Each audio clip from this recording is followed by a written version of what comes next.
सुमुखश्चैकदन्तश्च कपिलो गजकर्णकः लम्बोदरश्च विकटो विघ्ननाशो गणाधिपः धूम्रकेतुर्गणाध्यक्षो बालचन्द्रो गजाननः द्वादशैतानि नामानि यः पठेत् ಶೃಣುಯಾದಪಿ. ಶ್ರೀ ವಿಘ್ನೇಶ್ವರನ ಚರಣಕಮಲಗಳಿಗೆ ವಂದಿಸುತ್ತಾ ಎಲ್ಲರಿಗೂ ವಿಜಯನಗರ ಮಹಾಸಾಮ್ರಾಜ್ಯ ಸಂಸ್ಥಾಪನಾ ದಿನಾಚರಣೆಯ ಶುಭಾಶಯಗಳು. ವಿಜಯನಗರ ಮಹಾಸಾಮ್ರಾಜ್ಯ ಇಂದಿಗೆ ಸ್ಥಾಪನೆಗೊಂಡು ಸುಮಾರು 685 ವರ್ಷಗಳು ಕಳೆದವು. ಆದರೆ ಜನಮಾನಸದಲ್ಲಿ ಇಂದಿಗೂ ವಿಜಯನಗರ ಸಾಮ್ರಾಜ್ಯದ ಒಂದು ವೈಭವ, ಶ್ರೀಮಂತಿಕೆ, ಅವರು ಕೊಟ್ಟಂಥ ಸುಭದ್ರ ಆಡಳಿತ ವ್ಯವಸ್ಥೆ, ಅವರ ಕಾಲದಲ್ಲಿ ಮಾಡಿದಂಥ ಸಾಧನೆಗಳು ಇವು ಇಂದಿಗೂ ಜನಮಾನಸದಲ್ಲಿ ಅಚ್ಚಳಿಯದೆ ಉಳಿದುಕೊಂಡಿವೆ. ಈ ನಿಟ್ಟಿನಲ್ಲಿ ಈ ಒಂದು ಸುದಿನದಂದು, ಅಂದರೆ ಆ ಒಂದು ಸಾಮ್ರಾಜ್ಯ ಸ್ಥಾಪನೆ ಆಗಿರತಕ್ಕಂಥ ಈ ದಿನದಂದು ಅಂತಹ ಮಹಾನ್ ಸಾಮ್ರಾಜ್ಯದ ಕುರಿತಾಗಿ ಕೆಲವು ವಿಚಾರಗಳನ್ನು ಹಂಚಿಕೊಳ್ಳೋಣ. ವಿಜಯನಗರ ಮಹಾಸಾಮ್ರಾಜ್ಯ ಭಾರತದ ಇತಿಹಾಸದಲ್ಲಿ ಅಷ್ಟೇ ಏಕೆ ಇಡೀ ಪ್ರಪಂಚದ ಇತಿಹಾಸದಲ್ಲೇ ತನ್ನದೇ ಆಗಿರತಕ್ಕಂತಹ ಒಂದು ವಿಶಿಷ್ಟ ಸ್ಥಾನವನ್ನು ಪಡೆದಿರತಕ್ಕಂಥ ಶ್ರೀಮಂತಿಕೆಗೆ ಮತ್ತು ವೈಭವಕ್ಕೆ ಹೆಸರಾಗಿರತಕ್ಕಂಥ ಸಾಮ್ರಾಜ್ಯ ಅಂದರೆ ಅದು ವಿಜಯನಗರ ಸಾಮ್ರಾಜ್ಯ. ಇಡೀ ಭಾರತದ ದಕ್ಷಿಣ ಭಾಗವನ್ನೆಲ್ಲ ಆವರಿಸಿಕೊಂಡಿದ್ದಂತಹ ಈ ಒಂದು ವಿಜಯನಗರ ಸಾಮ್ರಾಜ್ಯವು ಸರಿಸುಮಾರು 2.5 ಶತಮಾನಗಳ ಕಾಲ ರಾಜಕೀಯ ಭದ್ರತೆಯನ್ನು ಒದಗಿಸಿ ಹಿಂದೂ ದೇಶ, ಸಂಸ್ಕೃತಿ, ಭಾಷೆ ಮತ್ತು ಎಲ್ಲ ರೀತಿಯ ಒಂದು ಭಾವನೆಗಳಿಗೆ ರಕ್ಷಣೆಯನ್ನು ಒದಗಿಸಿತ್ತು. ಈಗಾಗಲೇ ತಿಳಿಸಿದಂತೆ ಈ ಒಂದು ವಿಜಯನಗರ ಸಾಮ್ರಾಜ್ಯ ಭಾರತದ ಇತಿಹಾಸದಲ್ಲಿ ತನ್ನದೇ ಆಗಿರತಕ್ಕಂಥ ವಿಶಿಷ್ಟ ಸ್ಥಾನವನ್ನು ಗಳಿಸಿದೆ. ಆ ಒಂದು ವಿಶಿಷ್ಟ ಸ್ಥಾನ ಗಳಿಸಲಿಕ್ಕೆ ಕಾರಣ ಏನು, ಅಥವಾ ವಿಶಿಷ್ಟ ಅಂತ ಹೇಳಲಿಕ್ಕೆ ಕಾರಣ ಏನು ಅಂತಂದರೆ ಅದು ಹುಟ್ಟಿದಂಥ ಸಂದರ್ಭ. ಅಂದರೆ ಆ ವಿಜಯನಗರ ಮಹಾಸಾಮ್ರಾಜ್ಯ ಏನು ಜನ್ಮ ತಾಳ್ತೋ ಆ ಒಂದು ಸಂದರ್ಭದಲ್ಲಿ ಭಾರತದಲ್ಲಿದ್ದಂತಹ ಪ್ರಕ್ಷುಬ್ಧ ವಾತಾವರಣವೇ ಇದಕ್ಕೆ ಕಾರಣ. ಸೊ ಹಾಗಾದರೆ ಏನು ಆ ಪ್ರಕ್ಷುಬ್ಧ ವಾತಾವರಣ ಅಂತ ತಿಳ್ಕೊಬೇಕಂದ್ರೆ ಸ್ವಲ್ಪ ನಾವು ಇತಿಹಾಸವನ್ನು ಮೆಲುಕು ಹಾಕಬೇಕು.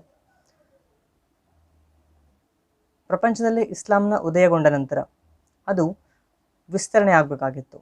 ಸೊ ವಿಸ್ತರಣೆಗೆ ಇಸ್ಲಾಂ ಧರ್ಮ ತೆಗೆದುಕೊಂಡಂಥ ಮಾರ್ಗ, ಆಯ್ಕೆ ಮಾಡಿಕೊಂಡಂಥ ಮಾರ್ಗ ಅಂದರೆ ಅದು ದಂಡಯಾತ್ರೆಗಳು. ಸೊ ಅರೇಬಿಯಾದಲ್ಲಿ ಹುಟ್ಟಿರ್ತಕ್ಕಂಥ ಈ ಒಂದು ಇಸ್ಲಾಂ ಧರ್ಮ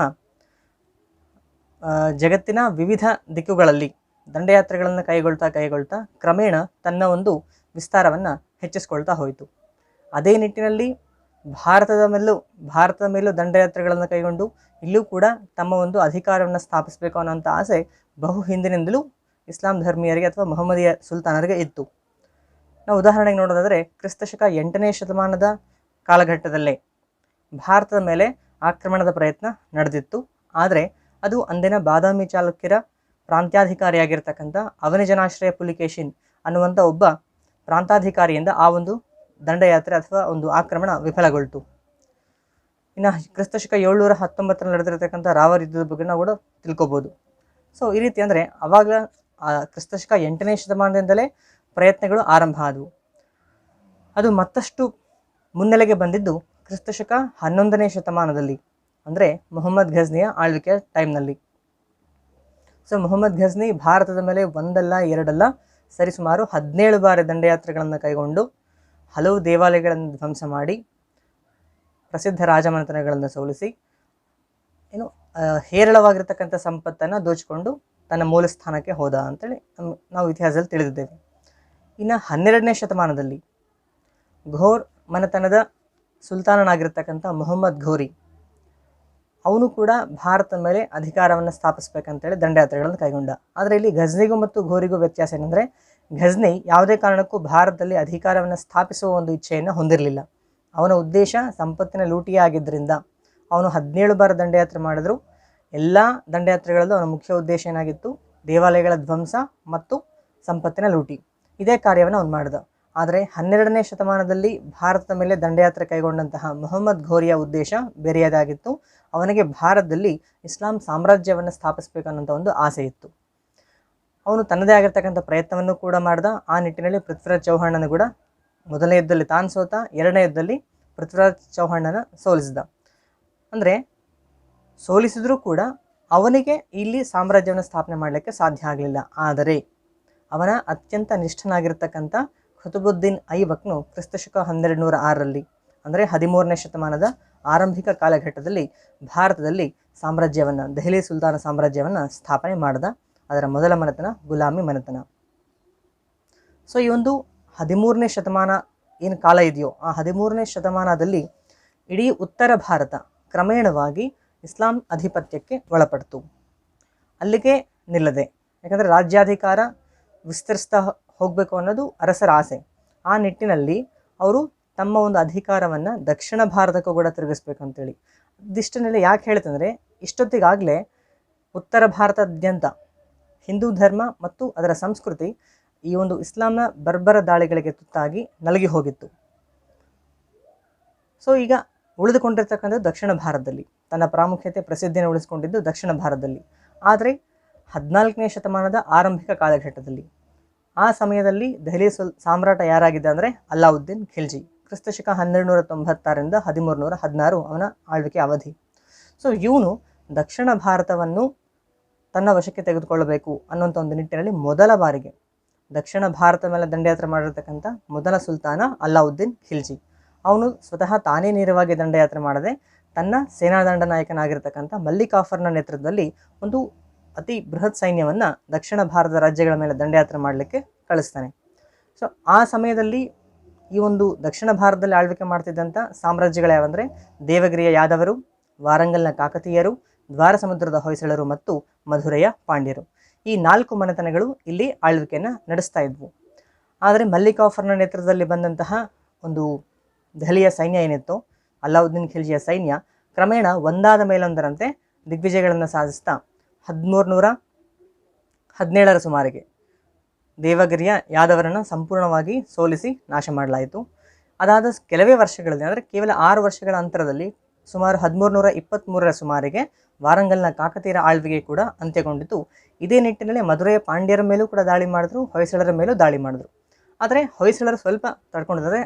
ಉಳಿದ ರಾಜ್ಯಗಳಿಗೆ ಹೋಲಿಕೆ ಮಾಡಿದ್ರೆ ಸ್ವಲ್ಪ ಮಟ್ಟಿಗೆ ಆ ಒಂದು ದಾಳಿಗಳನ್ನು ಸಮರ್ಥವಾಗಿ ಎದುರಿಸಿದ್ಯಾರಂದರೆ ಹೊಯ್ಸಳರ 3ನೇ ಬಲ್ಲಾಳ. ಓಕೆ, ಸೊ ಹೊಯ್ಸಳರ ಬಗ್ಗೆ ಸ್ವಲ್ಪ ಆಮೇಲೆ ಡಿಸ್ಕಸ್ ಮಾಡಂತೆ. ಮಧುರೆಯ ಪಾಂಡ್ಯರ ಮೇಲೂ ದಾಳಿ ಮಾಡಲಾಯಿತು. ಅಲ್ಲೂ ಏನಾಯಿತು, ಪಾಂಡ್ಯರ ಅಂತಹ ಕಲಹ ಕೂಡ ಆ ಟೈಮ್ನಲ್ಲಿ ನಡೀತಾ ಇತ್ತು, ಸುಂದರ ಪಾಂಡ್ಯ ಮತ್ತು ವೀರಪಾಂಡ್ಯ. ಸೊ ಅವರಿಬ್ಬರ ಅಂತಹ ಕಲಹದ ಲಾಭ ಪಡೆದಿರ್ತಕ್ಕಂಥ ಮಲ್ಲಿಕಾಫರ್ ಕೊನೆಗೆ ಮಧುರೆಯನ್ನು ಕೂಡ ತನ್ನ ವಶಕ್ಕೆ ತೆಗೆದುಕೊಳ್ತಾನೆ.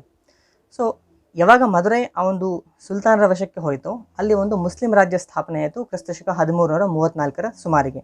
ಇದು ಒಂದು. ಸೊ ಅಂದರೆ ದೇವಗಿರಿ ಯಾದವರು ಅಂತ್ಯ ಆದರು, ವಾರಂಗಲ್ನ ಕಾಕತೀಯರು ಅಂತ್ಯರಾದರು, ಆಮೇಲೆ ಮಧುರೈ ಕೂಡ ಸುಲ್ತಾನರ ಕೈಗೆ ಹೋಯಿತು.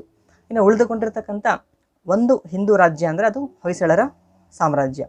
ಸೊ ಈ ಒಂದು ಹೊಯ್ಸಳರ ಸಾಮ್ರಾಜ್ಯ ಕ್ರಿಸ್ತಶಕ 1343ರವರೆಗೂ ಈಗಾಗಲೇ ತಿಳಿಸಿದಂತೆ 1291ರಿಂದ ಆಳ್ವಿಕೆಯನ್ನು ಆರಂಭಿಸಿರ್ತಕ್ಕಂಥ 3ನೇ ಬಲ್ಲಾಳನು ಅತ್ಯಂತ ಸಮರ್ಥನಾಗಿದ್ದು ತನ್ನದೇ ಆಗಿರ್ತಕ್ಕಂಥ ವಿಶಿಷ್ಟ ರೀತಿಯಲ್ಲಿ ಸಮರ್ಥವಾಗಿ ಆ ಒಂದು ರಾಜ್ಯವನ್ನು ಆಳ್ವಿಕೆ ಮಾಡ್ಕೊಂಡು ಬರ್ತಾ ಇದ್ದ. ಆದರೆ 1343ರ ಸುಮಾರಿಗೆ ಈಗಾಗಲೇ ಅವನು ಕೂಡ ಮಲ್ಲಿಕಾಫರ್ನ ದಂಡಯಾತ್ರೆಯನ್ನು ಎದುರಿಸಿದ್ದ, ಸಂಧಾನ ಮಾಡ್ಕೊಂಡಿದ್ದ, ಏನೇ ತೊಂದರೆಗಳನ್ನು ಅನುಭವಿಸಿದ್ದ. ತನ್ನ ಮಗನನ್ನು ಕೂಡ ಮಲ್ಲಿಕಾಫರ್ನ ಜೊತೆ ದೆಹಲಿ ಕಳಿಸ್ಕೊಟ್ಟಿದ್ದ.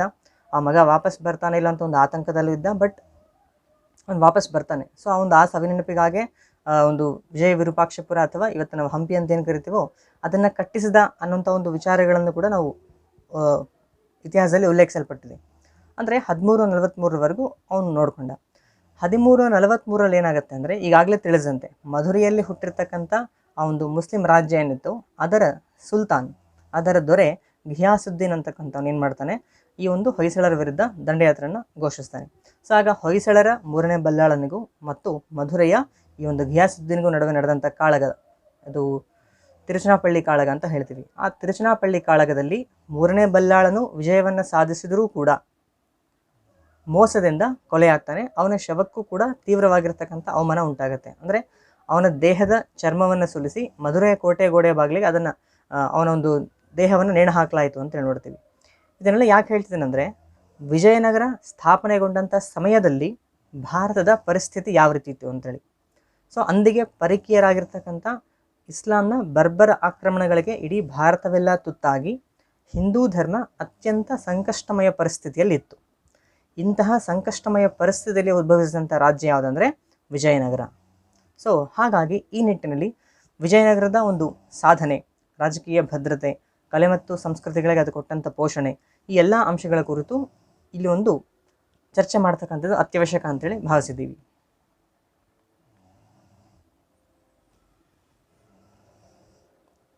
ಈಗಾಗಲೇ ತಿಳಿಸಿದಂತೆ ಧಾತು ಸಂವತ್ಸರದ ವೈಶಾಖ ಶುದ್ಧ ಸಪ್ತಮಿಯಂದು ಈ ಒಂದು ವಿಜಯನಗರ ಸಾಮ್ರಾಜ್ಯ ಸ್ಥಾಪನೆಯಾಯಿತು. ಅದನ್ನು ನಾವು ಆಂಗ್ಲ ಪಂಚಾಂಗಕ್ಕೆ ಅನುವಾದಿಸಿದ್ದೇ ಆದರೆ ಆಂಗ್ಲ ಪಂಚಾಂಗದ ಪ್ರಕಾರ ನೋಡೋದಾದ್ರೆಗಿನ ಕ್ರಿಸ್ತಶಕ 1336 ಮೇ 17 ಅಂತ ಒಂದು ನಿರ್ಣಯವನ್ನು, ದಿನಾಂಕವನ್ನು ಸ್ವಾಮಿ ಕಣ್ಣು ಪಿಳ್ಳೆಯವರು ಮಾಡಿದ್ದಾರೆ. ಆ ಒಂದು ದಿನಾಂಕವನ್ನು ನಿರ್ಧರಿಸಿದ್ದಾರೆ. ಈಗ ವಿಜಯನಗರನ ಸ್ಥಾಪನೆ ಮಾಡಿರ್ತಕ್ಕಂಥವ್ರು ಯಾರಂದರೆ ನಮಗೆಲ್ಲ ತಿಳಿದಂತೆ ಹರಿಹರ ಬುಕ್ಕರು. ಯಾರ ಮಾರ್ಗದರ್ಶನದಲ್ಲಿ ಸ್ಥಾಪನೆ ಮಾಡಿದ್ರು? ಯಾಕಂದರೆ ನಮ್ಮ ದೇಶದಲ್ಲಿ ಒಂದು ಪ್ರಸಿದ್ಧವಾಗಿರ್ತಕ್ಕಂಥ ನಾಣ್ಣುಡಿ ಇದೆ, ಹಿಂದೆ ಗುರು ಇರಬೇಕು, ಮುಂದೆ ಗುರಿ ಇರಬೇಕು ಅಂತೇಳಿ. ವ್ಯಕ್ತಿ ಏನಾದರೂ ಸಾಧನೆ ಮಾಡಬೇಕಂದ್ರೆ ಹಿಂದೆ ಗುರು ಇರಬೇಕು, ಮುಂದೆ ಗುರಿ ಇರಬೇಕು. ಆ ನಿಟ್ಟಿನಲ್ಲಿ ನಾವು ಭಾರತದ ಪರಂಪರೆಯನ್ನು ನೋಡಿದವಾಗ ಮಹಾಭಾರತದ ದ್ರೋಣಾಚಾರ್ಯರನ್ನು ಹಿಡ್ಕೊಂಡು, ಯಾಕಂದರೆ ಕೌರವರಿಗೂ ಪಾಂಡವರಿಗೂ ಶಿಕ್ಷಣವನ್ನು ಕೊಟ್ಟಿದ್ದು ಅವರೇ. ಅಲ್ಲಿಂದ ಹಿಡ್ಕೊಂಡು ಕೃಷ್ಣನಿಗೆ ಪಾಠ ಮಾಡಿರ್ತಕ್ಕಂಥ ಸಾಂದೀಪ ಮುನಿಯನ್ನು ಉದಾಹರಣೆಗೆ ತಗೋಬೋದು. ಆನಂತರ ಮುಂದುವರೆದು ಭಾರತದ ಮೊಟ್ಟ ಮೊದಲ ಸಾಮ್ರಾಜ್ಯ ಯಾವುದು ಅಂದರೆ ನಾವು ಕೊಡ್ತಕ್ಕಂಥ ಉತ್ತರ ಮೌರ್ಯ ಸಾಮ್ರಾಜ್ಯ. ಆ ಮೌರ್ಯ ಸಾಮ್ರಾಜ್ಯವನ್ನು ಚಂದ್ರಗುಪ್ತನ ಮೂಲಕ ಸ್ಥಾಪಿಸಿದಂತಹ ಕೀರ್ತಿ ಯಾದಂದರೆ ಆಚಾರ್ಯ ಚಾಣಕ್ಯರದು. ಇದೆಲ್ಲ ಯಾಕೆ ಹೇಳ್ತೀನಿ ಅಂದರೆ ಗುರು ಶಿಷ್ಯ ಪರಂಪರೆ. ಅಂದರೆ ಒಬ್ಬ ವ್ಯಕ್ತಿ ಸಾಧಕನಾಗಬೇಕಂದ್ರೆ ಅವನಲ್ಲಿ ಶಕ್ತಿ ಸಾಮರ್ಥ್ಯಗಳಿದ್ದಾಗಲೂ ಕೂಡ ಅವನು ಸಾಧನೆ ಮಾಡಲಿಕ್ಕೆ ಸೂಕ್ತವಾಗಿರ್ತಕ್ಕಂಥ ಮಾರ್ಗದರ್ಶನ ಅತ್ಯವಶ್ಯಕ ಆಗಿರುತ್ತೆ. ಆ ಒಂದು ಮಾರ್ಗದರ್ಶನವನ್ನು ಮಾಡಿರ್ತಕ್ಕಂಥ ಮಹನೀಯರು ಯಾರಂದರೆ ಶ್ರೀ ವಿದ್ಯಾರಣ್ಯರು. ಶ್ರೀ ವಿದ್ಯಾರಣ್ಯರ ಮಾರ್ಗದರ್ಶನದಲ್ಲಿ ಹರಿಹರ ಮತ್ತು ಬುಕ್ಕ ಸಂಗಮನ ಸಹೋದರರಾಗಿರ್ತಕ್ಕಂಥ ಹರಿಹರ ಮತ್ತು ಬುಕ್ಕರು ವಿಜಯನಗರ ಸಾಮ್ರಾಜ್ಯವನ್ನು ಸ್ಥಾಪನೆ ಮಾಡಿದ್ರು. ಹಾಗಾದರೆ ವಿದ್ಯಾರಣ್ಯರು ಯಾರು ಅಂತ ನೋಡಿದವಾಗ ಅವರು ಕರ್ನಾಟಕದ ಮೂಲದವರೇ ಆಗಿದ್ದು ತುಳುನಾಡಿನ ಆಸುಪಾಸಿನಲ್ಲಿ ತಮ್ಮ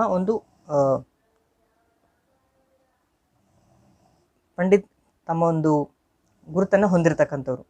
ನಂತರ ಅವರು ಈ ಒಂದು ಹಂಪೆಯ ಸುತ್ತಮುತ್ತಲ ಪರಿಸರಕ್ಕೆ ಬಂದರು ಅಂತೇಳಿ. ಹಾಗಾದರೆ ಈ ವಿದ್ಯಾರಣ್ಯರ ಒಂದು ಗುರುಗಳು ಯಾರು? ಯಾಕಂದರೆ ಇಂಥ ಮಹನೀಯರಿಗೆ, ಯಾಕಂದರೆ ಒಂದು ಉಲ್ಲೇಖದ ಪ್ರಕಾರ ವಿದ್ಯಾರಣ್ಯರಿಗೆ ಗೊತ್ತಿಲ್ಲದೆ ಇರತಕ್ಕಂಥ ವಿದ್ಯೆ ಇರಲಿಲ್ಲ. ಅವ್ರ ಹೆಸರನ್ನೇ ನೀವು ಸ್ವಲ್ಪ ಗಮನಿಸ್ರಿ, ವಿದ್ಯೆಯ ಅರಣ್ಯವೇ ಅವರಾಗಿದ್ದರು. ಹಾಗಾಗಿ ಅವರನ್ನು ವಿದ್ಯಾರಣ್ಯ ಅಂತ ಕರೆದ್ವಿ.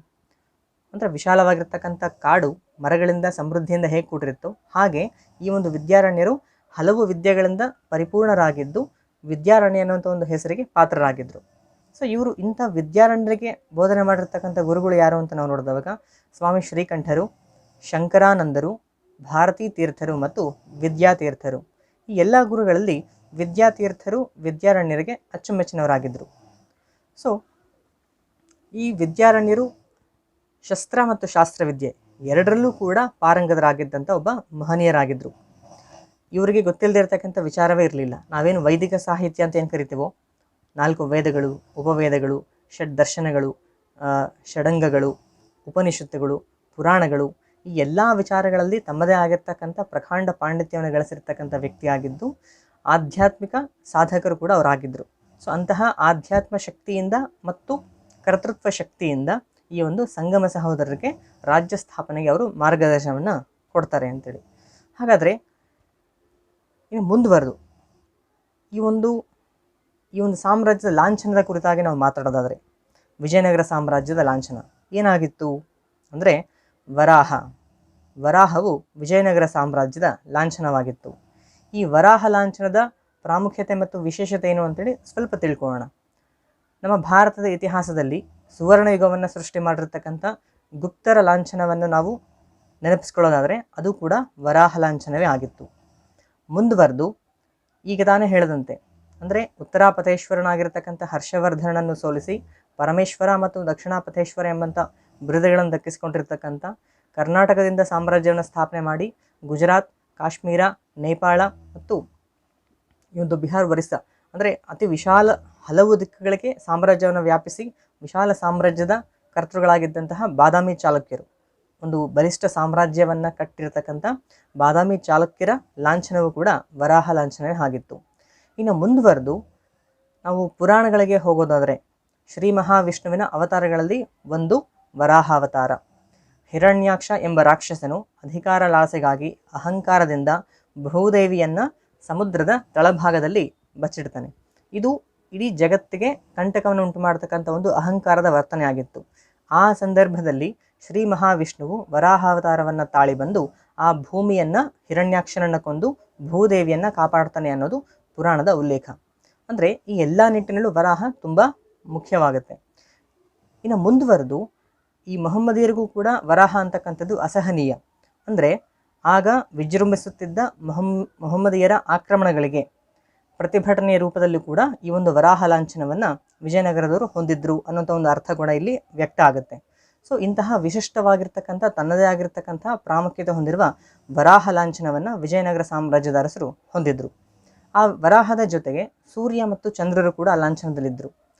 ಸೂರ್ಯ ಮತ್ತು ಚಂದ್ರರು ಅತ್ಯಂತ ಕಾಂತಿಗೆ ಅಥವಾ ಏನು ಪ್ರಕಾಶಕ್ಕೆ, ಹೊಳಪು, ಪ್ರಕಾಶ, ಕಾಂತಿ, ಶೋಭೆ ಅಂತ ನಾವೇನು ಕರಿತೀವೋ, ಆಮೇಲೆ ಶಾಶ್ವತತೆಗೆ ಸೂರ್ಯಚಂದ್ರ ಇರುವ ತನಕ ಅಂತ ನಮ್ಮ ಒಂದು ಮಾತಿರುತ್ತೆ. ಸೊ ಅಂದರೆ ಈ ಸೂರ್ಯಚಂದ್ರರು ಅಂದರೆ ಅರ್ಥ ಶಾಶ್ವತತೆಗೆ ಒಂದು ಹೆಸರು, ಪ್ರತೀಕ. ಈ ಒಂದು ರೀತಿಯಲ್ಲಿ ಸೂರ್ಯ ಮತ್ತು ಚಂದ್ರರನ್ನು ಕೂಡ ಆ ಒಂದು ಲಾಂಛನದಲ್ಲಿ ನಾವು ಕಾಣಬಹುದು. ಇನ್ನು ಇರತಕ್ಕಂಥ ಮತ್ತೊಂದು ಅಂಶ ಅಂದರೆ ಖಡ್ಗ. ಆ ಖಡ್ಗವು ಪುರುಷ ಪ್ರಜ್ಞೆಯ ಪ್ರತೀಕ ಆಗಿತ್ತು. ಅಂದರೆ ಶೌರ್ಯ ಮತ್ತು ವೀರತ್ವ ಅಂತ ನಾವೇನಂತೀವೋ ಆ ಒಂದು ಶೌರ್ಯಕ್ಕೆ ಪ್ರತೀಕ ಏನಂದರೆ ಖಡ್ಗ ಆಗಿತ್ತು. ಸೊ ಈ ರೀತಿಯ ಸೂರ್ಯ, ಚಂದ್ರ, ಖಡ್ಗ ಮತ್ತು ವಿಷ್ಣುವಿನ ಅವತಾರವಾಗಿರತಕ್ಕಂಥ ವರಾಹವನ್ನು ಹೊಂದಿರತಕ್ಕಂಥ ವಿಶಿಷ್ಟ ಲಾಂಛನವನ್ನು ಈ ಒಂದು ವಿಜಯನಗರ ಸಾಮ್ರಾಜ್ಯದ ಅರಸರು ಹೊಂದಿದ್ರು. ಈಗಾಗಲೇ ತಿಳಿದಂತೆ ಸಂಗಮನ 5 ಜನ ಸಹೋದರರು ಸೇರಿಕೊಂಡು ಈ ಸಾಮ್ರಾಜ್ಯವನ್ನು ಸ್ಥಾಪನೆ ಮಾಡಿದ್ರು. ಅದರಲ್ಲಿ ಬಹುಮುಖ್ಯ ಪಾತ್ರವನ್ನು ವಹಿಸಿದಂಥವರು ಹರಿಹರ ಮತ್ತು ಬುಕ್ಕ. 1ನೇ ಹರಿಹರ ಮತ್ತು ಬುಕ್ಕ ತ್ರಯಂಬಕ ರಾಯ. ಸೊ ಈ 1ನೇ ಹರಿಹರನ ಸಮಯ, ಅವನ ಆರಂಭಿಕ ಕಾಲಘಟ್ಟದಲ್ಲಿ ನೋಡಿದ್ರೆ ಈ ಒಂದು ವಿದ್ಯಾರಣ್ಯರ ಪ್ರಭಾವವನ್ನು ಮತ್ತೊಂದು ಅಂಶವನ್ನು ನಾವೆಲ್ಲಿ ಕಾಣಬೇಕಂದ್ರೆ ಅವನತಿಯ ಅಂಚಿನಲ್ಲಿದ್ದ. ಯಾಕಂದರೆ ನಾನು ಈಗಾಗಲೇ ಹೇಳಿದಂತೆ ಹೊಯ್ಸಳ ಸಾಮ್ರಾಜ್ಯ ಅವನತಿಗೊಂಡಿದ್ದು ಕ್ರಿಸ್ತಶಕ 1343ರಲ್ಲಿ.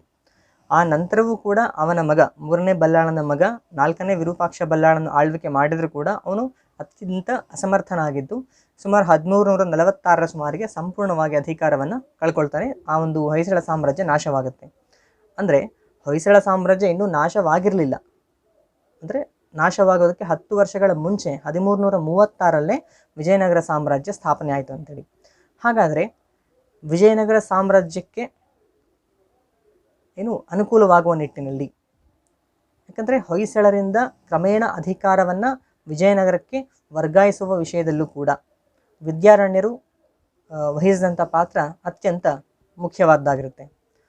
ಸೊ ಹೊಯ್ಸಳ ಸಾಮ್ರಾಜ್ಯಕ್ಕೆ ನಿಷ್ಠರಾಗಿರ್ತಕ್ಕಂಥ ಹಲವಾರು ಅಧಿಕಾರಿಗಳು, ಸಾಮಂತರು, ದಂಡನಾಯಕರು, ಮುಖ್ಯ ವ್ಯಕ್ತಿಗಳು ಯಾರ್ಯಾರಿದ್ದರು ಅವರೆಲ್ಲರ ಒಲವನ್ನು, ಅವರು ಬೇರೆ ಬೇರೆ ಮತಗಳಿಗೆ ಸೇರಿದ್ರೂ ಕೂಡ ಅವರೆಲ್ಲರ ಮನವನ್ನು ಒಲಿಸಿ ಅವರ ಒಂದು ನಿಷ್ಠೆಯನ್ನು ಹರಿಹರ, ಬುಕ್ಕ ಮತ್ತು ವಿಜಯನಗರ ಸಾಮ್ರಾಜ್ಯದ ಕಡೆಗೆ ವರ್ಗಾಯಿಸಿರ್ತಕ್ಕಂಥ ಒಂದು ಕೀರ್ತಿ ಯಾರಿಗೆ ಹೋಗುತ್ತಂದರೆ ಪುನಃ ಶ್ರೀ ವಿದ್ಯಾರಣ್ಯರಿಗೆ ಹೋಗುತ್ತೆ. ಕೇವಲ ದಂಡನಾಯಕರು ಒಂದೇ ಅಲ್ಲ, ಸ್ವತಃ 3ನೇ ಬಲ್ಲಾಳನ ಪಟ್ಟದ ಅರಸಿಯಾದಂತಹ ಕರ್ನಾಟಕದ ಮೂಲದವರಾದ ತುಳುನಾಡಿನ ಶ್ರೀ ವೀರಕೆಕ್ಕಾಯಿ ತಾಯಿ ಅವರ ಒಂದು ಒಲವನ್ನು, ಅವರ ಒಂದು ಬೆಂಬಲವನ್ನು ಕೂಡ ವಿಜಯನಗರ ಸಾಮ್ರಾಜ್ಯಕ್ಕೆ ದೊರಕಿಸಿಕೊಡುವ ನಿಟ್ಟಿನಲ್ಲಿ ವಿದ್ಯಾರಣ್ಯರು ವಹಿಸಿರ್ತಕ್ಕಂಥ ಪಾತ್ರ ಬಹು ಮಹತ್ವದ್ದು. ಸೊ ಈ ಆರಂಭಿಕ ಕಾಲಘಟ್ಟದಲ್ಲಿ ಅತಿ ಚಿಕ್ಕ ರಾಜ್ಯವಾಗಿರ್ತಕ್ಕಂಥ ಈ ಒಂದು ವಿಜಯನಗರ ಸಾಮ್ರಾಜ್ಯಕ್ಕೆ ಆರಂಭಿಕ ಕಾಲಘಟ್ಟದಲ್ಲಿ ಅಂದರೆ ಬುನಾದಿಯ ಒಂದು ಹಂತ ಏನಿರುತ್ತೋ ಆ ಒಂದು ಸಮಯದಲ್ಲಿ ಅತಿ ಜಾಗರೂಕತೆಯಿಂದ ಆ ರಾಜ್ಯ ಯಾವ ರೀತಿ ಬೆಳಿಬೇಕು, ಯಾವ ರೀತಿ ವಿಸ್ತರಿಸಬೇಕು ಅನ್ನೋಂಥ ನಿಟ್ಟಿನಲ್ಲೂ ಕೂಡ ವಿದ್ಯಾರಣ್ಯರು ಮತ್ತು ಅವರ ಸಹೋದರರಾಗಿರ್ತಕ್ಕಂಥ ಸಾಯಣಾಚಾರ್ಯರು ತೋರಿಸಿರ್ತಕ್ಕಂಥ ಮಾರ್ಗದರ್ಶನ ಅತ್ಯಂತ ಮಹತ್ವದ್ದಾಗಿದೆ. ಈಗ ನಾವು ವಿಜಯನಗರ ಸಾಮ್ರಾಜ್ಯದ ಅಂಕಿತ ಬಗ್ಗೆ ಮಾತಾಡಬೇಕಂದ್ರೆ ವಿಜಯನಗರ ಸಾಮ್ರಾಜ್ಯದ ಅಂಕಿತ ಏನಾಗಿತ್ತು ಅಂದರೆ ಶ್ರೀ ವಿರೂಪಾಕ್ಷ ಎಂಬುದು ವಿಜಯನಗರ ಸಾಮ್ರಾಜ್ಯದ ಅಂಕಿತ ಆಗಿತ್ತು.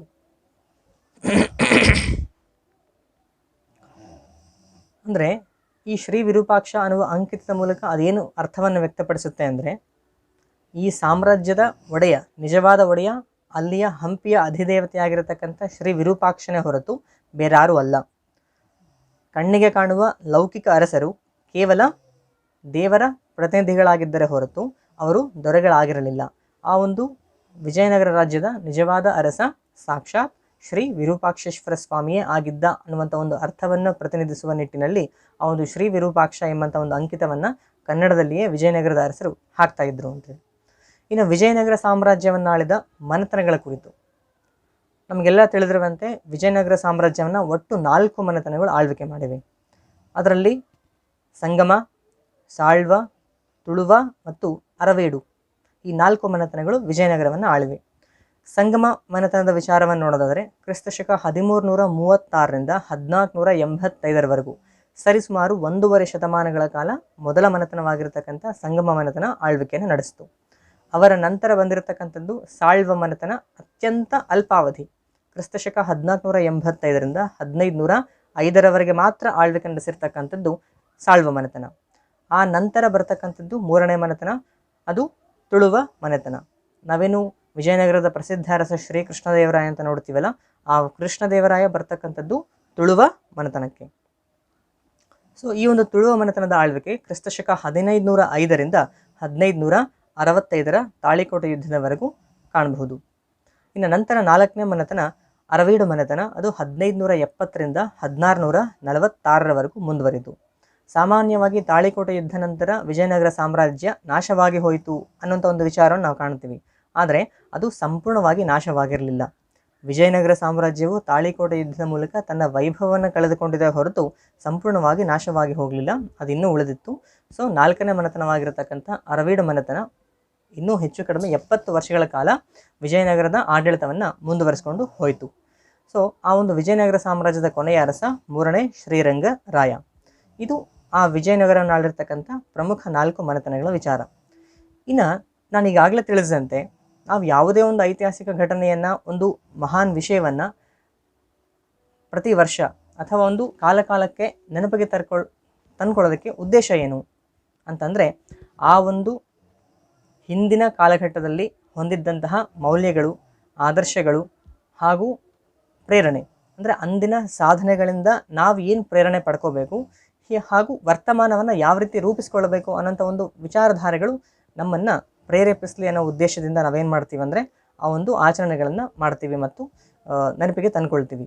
ಸೊ ಈ ನಿಟ್ಟಿನಲ್ಲಿ ನಾನು ಈಗಾಗಲೇ ಹೇಳಿದಂತೆ ವಿಜಯನಗರ ಸಾಮ್ರಾಜ್ಯ ಕೊಟ್ಟಂಥ ಕೊಡುಗೆ ಅಪಾರವಾಗಿರ್ತಕ್ಕಂಥದ್ದು. ಅದು ಆಡಳಿತ ಆಗಿರ್ಬೋದು, ಆಮೇಲೆ ಕಲೆ ಮತ್ತು ವಾಸ್ತುಶಿಲ್ಪ ಆಗಿರ್ಬೋದು, ಸಾಹಿತ್ಯ ಆಗಿರ್ಬೋದು, ಸಾಮಾಜಿಕ ವಿಚಾರಕ್ಕಾಗಿರ್ಬೋದು, ಆರ್ಥಿಕ ವಿಚಾರದಲ್ಲಾಗಿರ್ಬೋದು, ಈ ರೀತಿಯ ಹಲವು ಕ್ಷೇತ್ರಗಳಲ್ಲಿ ವಿಜಯನಗರ ಸಾಮ್ರಾಜ್ಯದ ಕೊಡುಗೆ ಚಿರಸ್ಮರಣೀಯ. ಅದು ಇಂದಿಗೂ ಕೂಡ ಉಳಿದುಕೊಂಡು ಅಂದಿನ ಭವ್ಯ ಪರಂಪರೆಯನ್ನು, ತಾನು ಕೊಟ್ಟಂಥ ಆದರ್ಶಗಳನ್ನು ಸಾರುತ್ತಿದೆ. Best example Hampi. ಸೊ ಇನ್ನೊಂದು ಆಸಕ್ತಿಕರ ವಿಚಾರ ಅಂದರೆ ವಿಜಯನಗರ ಸಾಮ್ರಾಜ್ಯದ ರಾಜಧಾನಿಗಳು. ಮೊದಲ ರಾಜಧಾನಿ ಯಾವುದಾಗಿತ್ತು ಅಂದರೆ ತುಂಗಭದ್ರಾ ನದಿಯ ಉತ್ತರದ ದಂಡೆಯಲ್ಲಿದ್ದಂತಹ ಆನೆಗೊಂದಿ ಅಥವಾ ಕುಂಜರಕೊಂಡ ಅಂತ ನಾವೇನು ಕರಿತೀವೋ, ಆ ಆನೆಗೊಂದಿಯು ವಿಜಯನಗರ ಸಾಮ್ರಾಜ್ಯದ ಮೊಟ್ಟ ಮೊದಲ ರಾಜಧಾನಿ ಆಗಿತ್ತು. ಆ ನಂತರದ ಹಂತದಲ್ಲಿ ಹರಿಹರನ ಕಾಲದಲ್ಲಿ, 1ನೇ ಹರಿಹರನ ಕಾಲದಲ್ಲಿ ಆನೆಗೊಂದಿಯಿಂದಾದ ಆ ಒಂದು ರಾಜಧಾನಿಯನ್ನು ತುಂಗಭದ್ರಾ ನದಿಯ ದಕ್ಷಿಣ ದಂಡೆಯಲ್ಲಿರುವ ಹಂಪೆಗೆ ವರ್ಗಾವಣೆ ಮಾಡಲಾಯಿತು. ಇನ್ನು ಈ ಹಂಪೆಯ ಬಗ್ಗೆ ನಾವು ಮಾತಾಡೋದಾದರೆ ಸಂಕ್ಷಿಪ್ತವಾಗಿ ಹೇಳ್ತೀನಿ. ರಾಮಾಯಣ ಕಾಲದಿಂದಲೂ ಕೂಡ ಹಂಪೆಯ ಉಲ್ಲೇಖವನ್ನು ನಾವು ಕಾಣ್ತೀವಿ. ಕಿಷ್ಕಿಂಧಾ ಕಾಂಡ ಅಂತ ಹೇಳ್ತೀವಿ. ಸ್ವತಃ ಹನುಮಾನ್ ಶ್ರೀರಾಮದೇವರನ್ನು ಭೇಟಿಯಾಗಿರ್ತಕ್ಕಂಥ ಸ್ಥಳ ಇಲ್ಲೇ, ಹಾಗೂ ಇಲ್ಲಿಂದಲೇ ವಾಲಿಸುಗ್ರೀವ ಗುಹೆ ಅಂತೇಳಿ, ಸೀತಾ ಸೆರಗು ಅಂತೇಳಿ, ಅಂದರೆ ರಾಮಾಯಣ ಕಾಲದಿಂದಲೂ ಕೂಡ ಪ್ರಾಶಸ್ತ್ಯವನ್ನು ಪಡೆದಿರ್ತಕ್ಕಂಥ ನಗರ ಯಾವುದಂದರೆ ಅದು ಹಂಪೆ. ಸೊ ಅಂತಹ ಹಂಪೆಯಲ್ಲಿ ವಿಜಯನಗರ ಸಾಮ್ರಾಜ್ಯ ಅತ್ಯಂತ ಉಚ್ಛ್ರಾಯ ಸ್ಥಿತಿಯನ್ನು ತಲುಪಿತ್ತು ಅಂತೇಳಿ ನಾವು ನೋಡ್ತೀವಿ. ಇನ್ನು ಮುಂದುವರೆದು ಈಗ ಆಡಳಿತ ಅಂತ ನಾನು ಹೇಳಿದೆ ಈಗಾಗಲೇ. ಯಾಕಂದರೆ ಎಲ್ಲಿ ಸದೃಢ ಆಡಳಿತ ಇರುತ್ತೋ ಅಲ್ಲಿ ಮಾತ್ರ ಪ್ರಜೆಗಳು ಶಾಂತ ರೀತಿಯಿಂದ ನೆಮ್ಮದಿಯ ಜೀವನವನ್ನು ನಡೆಸಲಿಕ್ಕೆ ಸಾಧ್ಯ ಆಗುತ್ತೆ. ಎಲ್ಲಿ ನೆಮ್ಮದಿಯ ಜೀವನ ಇರುತ್ತೋ ಅಲ್ಲಿ ಮಾತ್ರ ಕಲೆ, ಸಾಹಿತ್ಯ, ವಾಸ್ತುಶಿಲ್ಪ ಮುಂತಾದ ಅಂಶಗಳು ಹಾಗೂ ವ್ಯಾಪಾರ, ಕೃಷಿ, ವ್ಯಾಪಾರ ಇವೆಲ್ಲವೂ ಕೂಡ ಚಿಗುರೊಡೆದು, ಅಂದರೆ ಆರ್ಥಿಕ ಶ್ರೀಮಂತಿಕೆ, ಆರ್ಥಿಕ ಸದೃಢತೆಯನ್ನು ಸಾಧಿಸಲಿಕ್ಕೆ ಸಾಧ್ಯ ಆಗುತ್ತೆ. ನಮಗೆಲ್ಲ ಗೊತ್ತಿರುವಂತೆ ಇವತ್ತು ನಾವು ಸಾಮಾನ್ಯವಾಗಿ ವಿಜಯನಗರ ಅಂದ ತಕ್ಷಣ ನಮ್ಮ ಕಣ್ಮುಂದೆ ಬರ್ತಕ್ಕಂಥ ಚಿತ್ರಣ ಏನಂದರೆ ಅದು ಶ್ರೀಮಂತಿಕೆ. ಅದು ಕೇವಲ ದೇಶೀಯ ಸಾಹಿತ್ಯಾಧಾರಗಳಲ್ಲ, ಅದಕ್ಕಿಂತ ಮುಖ್ಯವಾಗಿ ಆ ಒಂದು ವಿಜಯನಗರ ಸಾಮ್ರಾಜ್ಯದ ಅವಧಿಯಲ್ಲಿ ಬೇರೆ ಬೇರೆ ದೇಶಗಳಿಂದ ಬೇರೆ ಬೇರೆ ಕಾಲಘಟ್ಟಗಳಲ್ಲಿ ಆ ಒಂದು ವಿಜಯನಗರಕ್ಕೆ ಭೇಟಿ ಕೊಟ್ಟಂತಹ ಹಲವು ವಿದೇಶಿ ಪ್ರವಾಸಿಗರು ಅತ್ಯಂತ ವಿವರವಾಗಿ ತಮ್ಮ ತಮ್ಮ ಭಾಷೆಯಲ್ಲಿಯೇ, ತಮ್ಮ ಸ್ವಂತ ಭಾಷೆಯಲ್ಲಿಯೇ ತಾವು ದಾಖಲಿಸ್ಕೊಂಡಿರ್ತಕ್ಕಂಥ ವಿಚಾರಗಳೇನಿದಾವಲ್ಲ ಆ ವಿಚಾರಗಳ ಮೂಲಕ, ಆ ಒಂದು ಬರಹಗಳ ಮೂಲಕ ನಮಗೆ ವಿಜಯನಗರ ಸಾಮ್ರಾಜ್ಯದ ಒಂದು ಪ್ರಾಮುಖ್ಯತೆ, ಶ್ರೀಮಂತಿಕೆ ಗೊತ್ತಾಗುತ್ತೆ. ಸೊ ಹಾಗಾದರೆ ಅಷ್ಟು ಶ್ರೀಮಂತವಾಗಿರಲಿಕ್ಕೆ ಕಾರಣ ಏನು ಅಂದರೆ ಸುಭದ್ರ ಆಡಳಿತ ವ್ಯವಸ್ಥೆ. ಇಲ್ಲಿ ಭಾಳ ಡೀಟೇಲಾಗಿ ಹೋಗಲ್ಲ, ಬಟ್ ಅಂದರೆ ಸುಭದ್ರ ಆಡಳಿತವನ್ನು ನೀಡಿದಂತಹ ಪ್ರಮುಖ ಅರಸರು ಯಾರ್ಯಾರು, ಪ್ರಮುಖ ಸಾಮ್ರಾಟರು ಯಾರ್ಯಾರು ಅನ್ನೋಂಥ ಒಂದು ವಿಚಾರವನ್ನು ನಾವು ಸ್ವಲ್ಪ ಚರ್ಚೆ ಮಾಡಬೇಕು. ನಮಗೆ ಈಗಾಗಲೇ ತಿಳಿದಂತೆ ಸಂಗಮ ಮನೆತನ ಅಂತ ಬಂದವಾಗ 1ನೇ ಹರಿಹರ, 1ನೇ ಬುಕ್ಕ ತ್ರಯಂಬಕರಾಯ, 1ನೇ ದೇವರಾಯ ಮತ್ತು 2ನೇ ದೇವರಾಯ, ಈ ಅರಸರು ಅತ್ಯಂತ ಪ್ರಮುಖರು.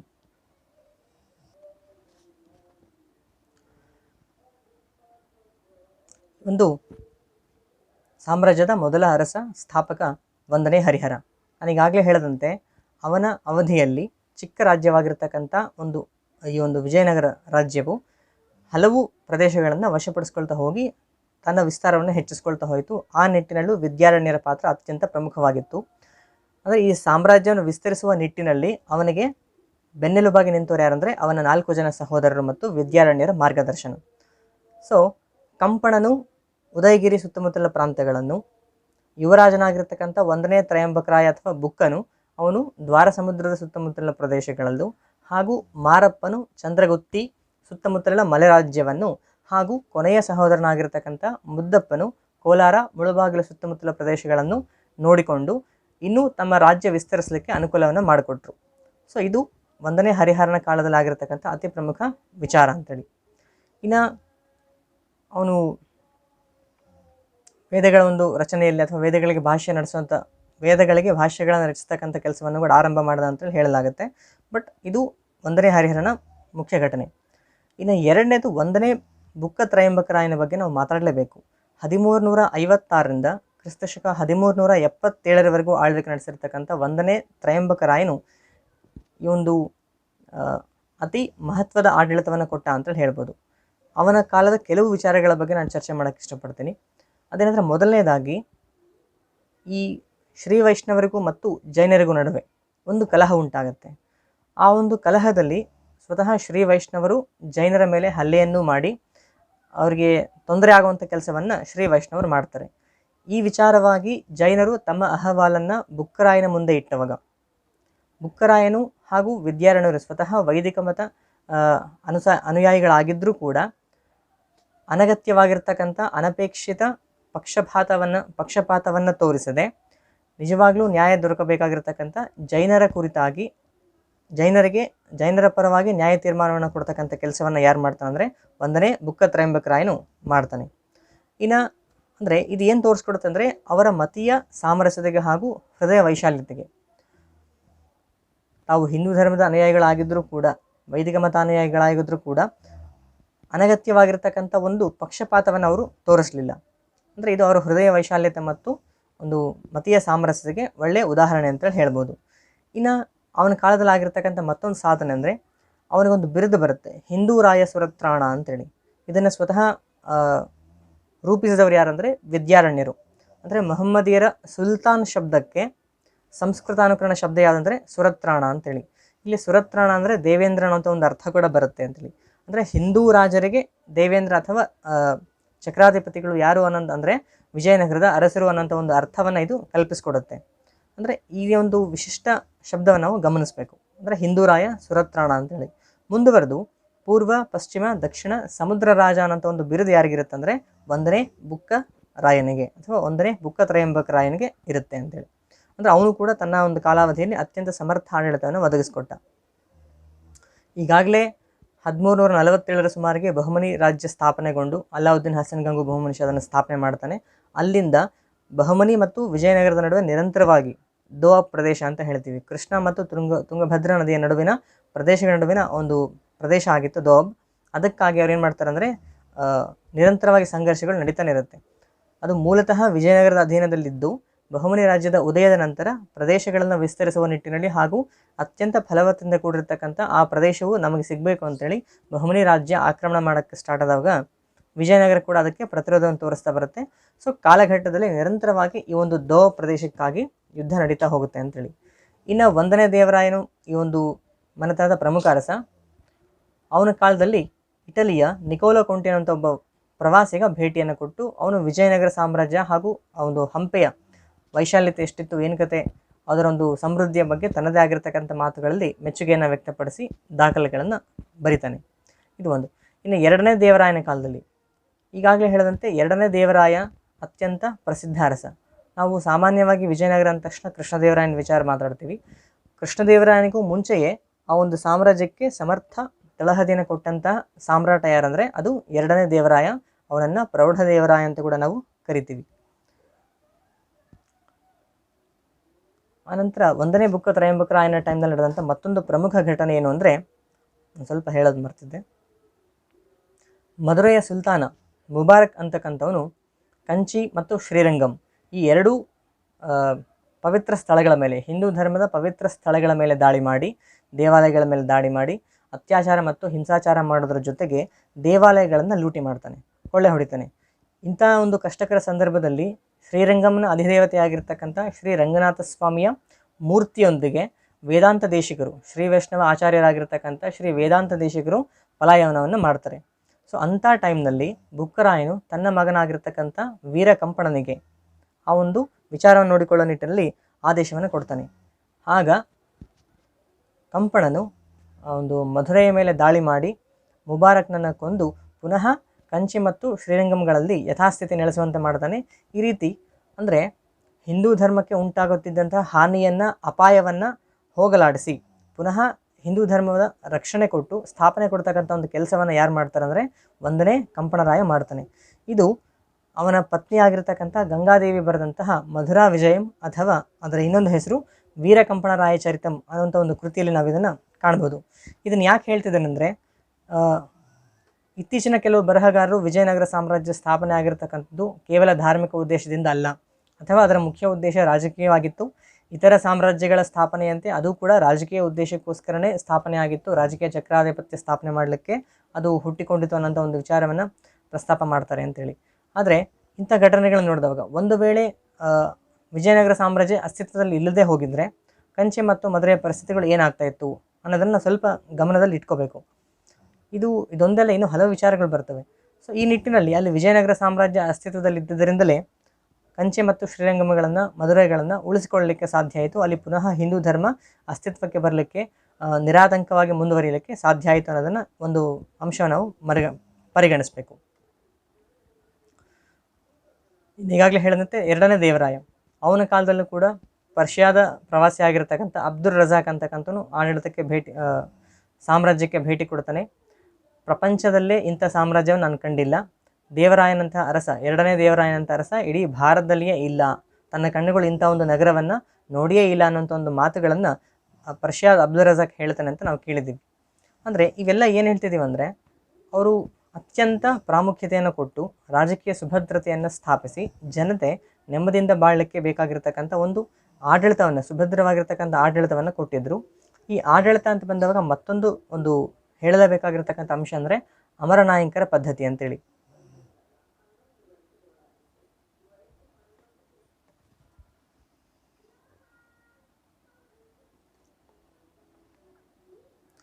ಸೊ ಅಮರನಾಯಕರ ಪದ್ಧತಿ ಅಂತ ಹೇಳ್ತೀವಿ. ಇಲ್ಲಿಗೆ ಸಂಗಮಾಳ್ವಿಕೆ ಮುಗಿತು. ನೆಕ್ಸ್ಟ್ ತುಳುವರಲ್ಲಿ ಭಾಳ ಇಂಪಾರ್ಟೆಂಟ್, ಸಾಳ್ವರಲ್ಲಿ ಎರಡನೇ ನರಸಿಂಹ ಇಂಪಾರ್ಟೆಂಟು. ತುಳುವರಲ್ಲಿ ಶ್ರೀಕೃಷ್ಣದೇವರಾಯನ ಬಗ್ಗೆ ಅಂತ ನಾವು ಹೇಳಲೇಬೇಕಿಲ್ಲ. ಅಂದರೆ ಅವನಿಗೆ ಸಮನಾಗಿರ್ತಕ್ಕಂಥ ಚಕ್ರವರ್ತಿ ಇಲ್ಲ ಅಂತ ಮಟ್ಟಿಗೆ ಇಡೀ ವಿಜಯನಗರ ಸಾಮ್ರಾಜ್ಯದಲ್ಲಿ ಅತ್ಯಂತ ಪ್ರಸಿದ್ಧ ಅರಸ ಯಾರು ಅಂದರೆ ಅದು ಶ್ರೀಕೃಷ್ಣದೇವರಾಯ, ಅದರಲ್ಲಿ ಎರಡು ಮಾತಿಲ್ಲ. ಸೊ ಅವನ ಕಾಲದಲ್ಲಂತೂ ಎಲ್ಲ ಕ್ಷೇತ್ರಗಳಲ್ಲೂ ಕೂಡ ವಿಜಯನಗರ ಸಾಮ್ರಾಜ್ಯ ತನ್ನದೇ ಆಗಿರ್ತಕ್ಕಂಥ ಪರಾಕಾಷ್ಠೆಯನ್ನು ತಲುಪಿದ್ರೆ ನಾವು ಕಾಣಬಹುದು. ಸೊ ಈಗ ಇವರೊಂದು ಆಡಳಿತದಲ್ಲಿ ಮತ್ತೊಂದು ಅಂಶ ಏನಂದರೆ ಅಮರನಾಯಕರ ಪದ್ಧತಿ ಅಂತೇಳಿ. ಅಮರನಾಯಕರ ಪದ್ಧತಿ ಅಂದರೆ ಸಾಮ್ರಾಜ್ಯವನ್ನು ಹಲವು ಪ್ರಾಂತ್ಯಗಳಲ್ಲಿ ವಿಂಗಡಿಸಿ ಪ್ರಾಂತಾಧಿಕಾರಿಗಳನ್ನು ನೇಮಿಸಲಾಗ್ತಾ ಇತ್ತು.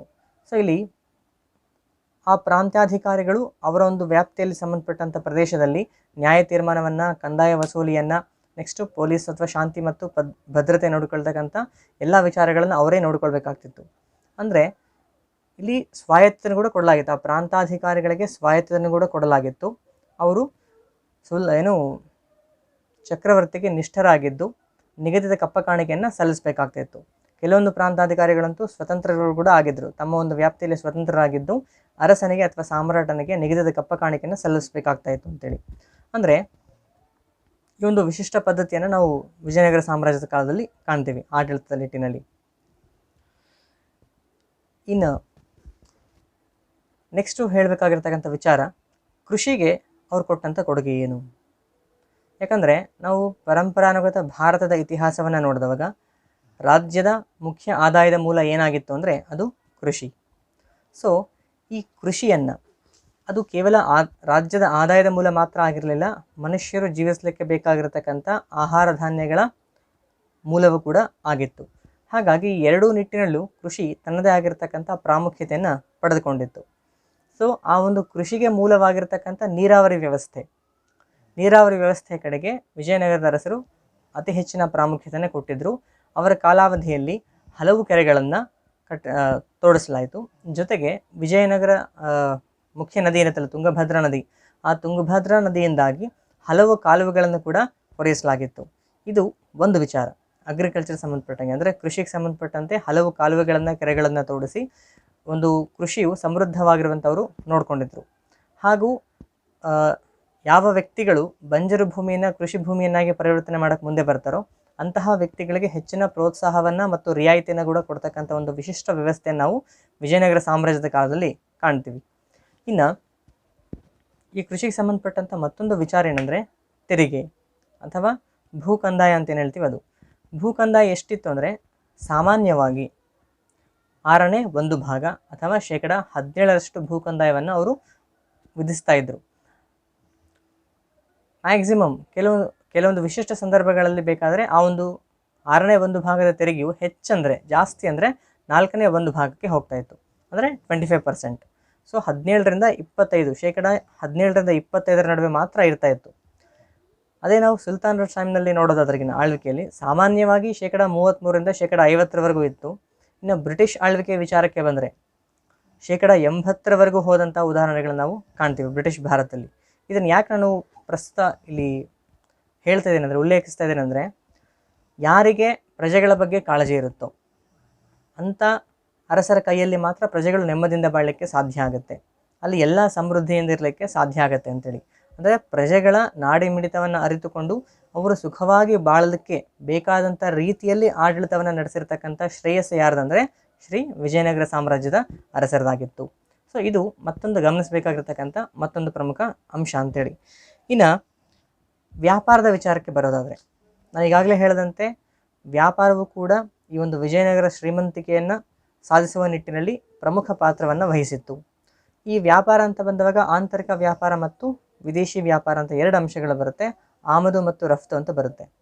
ಸೊ ಈಗ ವಿದೇಶಿ ವ್ಯಾಪಾರ ಮುಖ್ಯವಾಗಿ ಸಮುದ್ರ ಮಾರ್ಗದ ಮೂಲಕವೇ ನಡೀತಾ ಇತ್ತು ಅವತ್ತು. ಇಡೀ ಏಷ್ಯಾದ ಹಲವು ಬಂದರುಗಳೊಂದಿಗೆ ಮತ್ತು ಆಫ್ರಿಕಾದ ಹಲವು ದೇಶಗಳೊಂದಿಗೆ ಈ ಒಂದು ವಿಜಯನಗರ ಸಾಮ್ರಾಜ್ಯವು ವ್ಯಾಪಾರಿ ಸಂಬಂಧವನ್ನು ಹೊಂದಿತ್ತು. ಅದು ಸಿಲೋನ್ ಆಗಿರ್ಬೋದು, ಜಾವಾ, ಸುಮಾತ್ರ, ಮಲಯ, ಆಮೇಲೆ ಈ ಕಡೆ ಓರ್ಮಿಸ್ ಆಗಿರ್ಬೋದು, ಅರೇಬಿಯಾ ಆಗಿರ್ಬೋದು, ಈ ರೀತಿ ಹಲವು ದೇಶಗಳೊಂದಿಗೆ ಈ ಒಂದು ವಿಜಯನಗರ ಸಾಮ್ರಾಜ್ಯವು ವ್ಯಾಪಾರಿ ಸಂಬಂಧವನ್ನು ಹೊಂದಿತ್ತು. ಆದರೆ ಈ ವಿದೇಶಿ ವ್ಯಾಪಾರವನ್ನು ನಾರ್ಮಲ್ ಆಗಿ ವಿದೇಶಿಯರೇ ನಿಯಂತ್ರಣದಲ್ಲಿ ಇಟ್ಕೊಂಡಿದ್ರು. ಅಂದರೆ ಅರಬ್ಬರು, ಪೋರ್ಚುಗೀಸರು ಇವರೇ ತಮ್ಮ ನಿಯಂತ್ರಣದಲ್ಲಿ ಇಟ್ಕೊಂಡು ಅದನ್ನು ನಡೆಸ್ತಾ ಇದ್ದರು. ಆದರೆ ಆಂತರಿಕ ವ್ಯಾಪಾರವನ್ನು ವಿಜಯನಗರದ ಅರಸರೇ ನೋಡಿಕೊಳ್ತಾ ಇದ್ದರು. ಈ ವ್ಯಾಪಾರವನ್ನು ನೋಡಿಕೊಳ್ಳಲಿಕ್ಕೆ ಹಲವು ವ್ಯಾಪಾರಿ ಸಂಘಗಳಿದ್ವು ಅಂತೇಳಿ, ಗಿಲ್ಡ್ಸ್ ಅಂತ ಹೇಳ್ತೀವಿ, ಟ್ರೇಡ್ ಗಿಲ್ಡ್ಸ್ ಅಂತೇಳಿ. ಸೊ ಆ ವ್ಯಾಪಾರಿ ಸಂಘಗಳು ಅತಿ ಮುಖ್ಯ ಪಾತ್ರವನ್ನು ವಹಿಸಿದ್ದು, ಅವುಗಳಿಗೆ ಸೀಮಿತ ವ್ಯಾಪ್ತಿಯ ಅಧಿಕಾರಗಳನ್ನು ಕೂಡ ಕೊಡಲಾಗಿತ್ತು, ಅಂದರೆ ದಂಡನಾಧಿಕಾರವನ್ನು ಕೂಡ ಕೊಡಲಾಗಿತ್ತು. ಸೊ ಈ ವ್ಯಾಪಾರಗಳ ವಿಚಾರಕ್ಕೆ ಬಂದಾಗ ಆ ಒಂದು ನಾವು ವೈಶ್ಯ ಅಂತ ಏನು ನೋಡ್ತೀವೋ, ವೈಶ್ಯ ಸಮುದಾಯದವರು ಈ ಒಂದು ವಿಶಿಷ್ಟವಾಗಿರ್ತಕ್ಕಂಥ ವ್ಯಾಪಾರವನ್ನು ನೋಡಿಕೊಂಡು ರಾಜ್ಯಕ್ಕೆ ಹೆಚ್ಚಿನ ಆದಾಯ ತಂದು ಕೊಡಬೇಕು, ಅವ್ರಿಗೂ ಲಾಭ ಆಗಬೇಕು, ಒಂದು ಆರ್ಥಿಕ ವ್ಯವಸ್ಥೆ ಉತ್ತಮ ರೀತಿಯಲ್ಲಿರುವಂತೆ ನೋಡಿಕೊಳ್ಳುವಂಥ ಒಂದು ಕೆಲಸವನ್ನು ಮಾಡ್ತಾಯಿದ್ರು.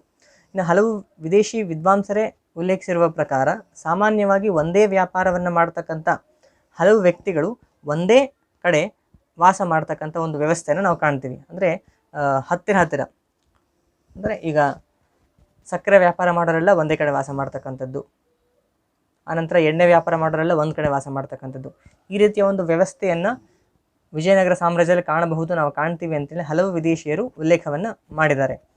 ಇನ್ನು ಆಮದು ಮತ್ತು ರಫ್ತು ಏನಾಗ್ತಿತ್ತು ಅಂತಂದ್ರೆಗಿನ ಮುಖ್ಯವಾಗಿ ಆಮದು ಮಾಡಿಕೊಳ್ತಕ್ಕಂಥ ವಸ್ತುಗಳೆಲ್ಲ ವಿಲಾಸಿ ವಸ್ತುಗಳಾಗಿದ್ವು. ಅಂದರೆ ಈ ಒಂದು ಕುದುರೆಗಳಾಗಿರ್ಬೋದು, ಆನೆಗಳಾಗಿರ್ಬೋದು, ಖಡ್ಗ ಆಗಿರ್ಬೋದು, ಆಮೇಲೆ ಮಸ್ಲಿನ್ ಬಟ್ಟೆ, ಈ ರೀತಿಯ ವಿಶಿಷ್ಟ ವಿಲಾಸಿ ವಸ್ತುಗಳನ್ನು ಮಾತ್ರ ವಿಜಯನಗರ ಸಾಮ್ರಾಜ್ಯದ ಅರಸರು ಕೊಂಡುಕೊಳ್ತಿದ್ರು ಅಥವಾ ಆಮದು ಮಾಡಿಕೊಳ್ತಿದ್ರು. ರಫ್ತು ಅಂದರೆ ಹತ್ತಿ ಬಟ್ಟೆ, ಆಮೇಲೆ ನಿಮ್ಮ ಸುಗಂಧ ದ್ರವ್ಯಗಳು, ಮಸಾಲೆ ಪದಾರ್ಥಗಳು, ದಾಲ್ಚಿನ್ನಿ, ಏಲಕ್ಕಿ, ಈ ರೀತಿ ಹಲವು ಪದಾರ್ಥಗಳನ್ನು ಅವರು ಎಕ್ಸ್ಪೋರ್ಟ್ ಮಾಡ್ತಾಯಿದ್ರು ಅಥವಾ ಇನ್ನು ರಫ್ತು ಮಾಡ್ತಾಯಿದ್ರು. ಸೊ ಅಬ್ದುಲ್ ರಜಾಕ್ ಹೇಳಿರುವ ಪ್ರಕಾರ ವಿಜಯನಗರ ಸಾಮ್ರಾಜ್ಯದ ಅಧೀನದಲ್ಲಿ ಸುಮಾರು 300 ಬಂದರು ಪ್ರದೇಶಗಳಿದ್ವು ಅಂತೇಳಿ. ಅದರಲ್ಲಿ ಪಶ್ಚಿಮ ತೀರ ಮತ್ತು ಪೂರ್ವ ತೀರ ಎರಡೂ ಪ್ರದೇಶದ ಬಂದರುಗಳು ಬರ್ತವೆ. ಅದು ನಿಮ್ಮ ಭಟ್ಕಳ, ಹೊನ್ನಾವರ, ಮಂಗಳೂರು, ಬಾರ್ಕೂರು, ಅನಂತರ ಕಣ್ಣಾನೂರು, ಆಮೇಲೆ ಕೊಚ್ಚಿನ್ನು, ಈ ಕಡೆ ವಿಶಾಖಪಟ್ಟಣಂ ಆಗಿರ್ಬೋದು. ನೆಕ್ಸ್ಟು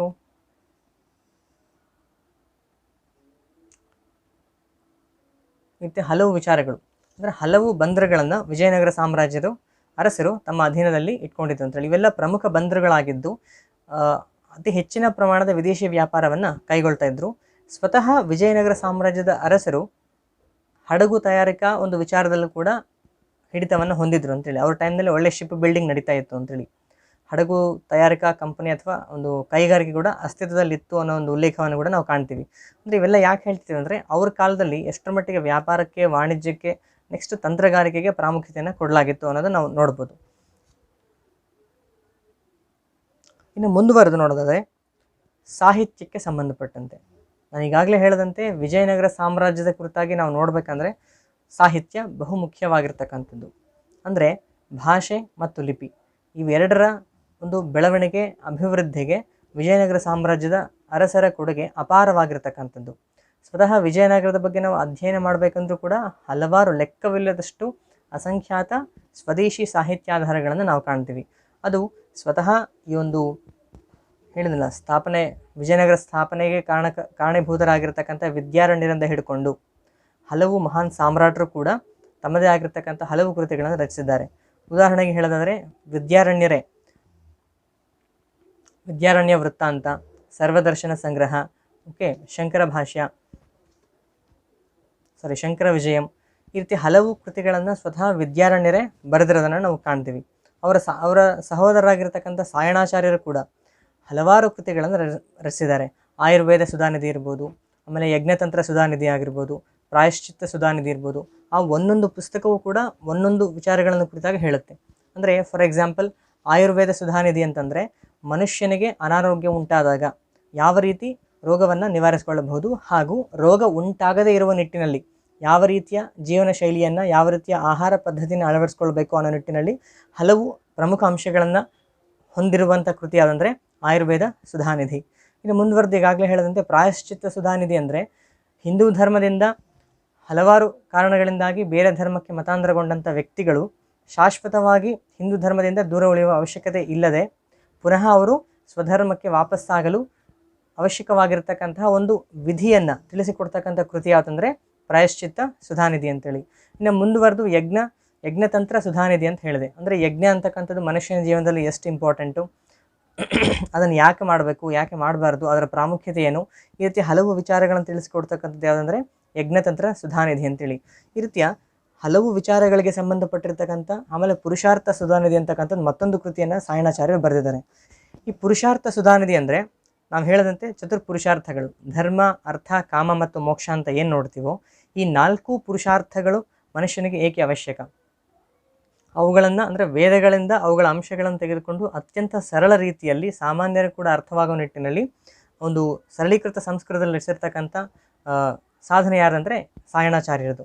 ಸೊ ಮನುಷ್ಯನ ಜೀವನವು ಉತ್ತಮ ಧ್ಯೇಯಗಳನ್ನು ಹೊಂದುವ ಮೂಲಕ, ಉತ್ತಮ ಮಾರ್ಗದಲ್ಲಿ ಸಾಗುವ ಮೂಲಕ ಮೋಕ್ಷವನ್ನು ಪಡೆದುಕೊಳ್ಳುವ ನಿಟ್ಟಿನಲ್ಲಿ ಹೇಗೆ ಕೆಲಸ ಮಾಡಬೇಕು ಅನ್ನೋದನ್ನು ತಿಳಿಸುವಂಥ ಒಂದು ಕೃತಿ ಯಾವುದಂದರೆ ಪುರುಷಾರ್ಥ ಸುಧಾನಿಧಿ. ಸೊ ಇದು ಒಂದು ಕೂಡ ಬಹಳ ಮುಖ್ಯವಾಗಿರ್ತಕ್ಕಂಥ ಕೃತಿ ಅಂತ ಹೇಳ್ಬೋದು.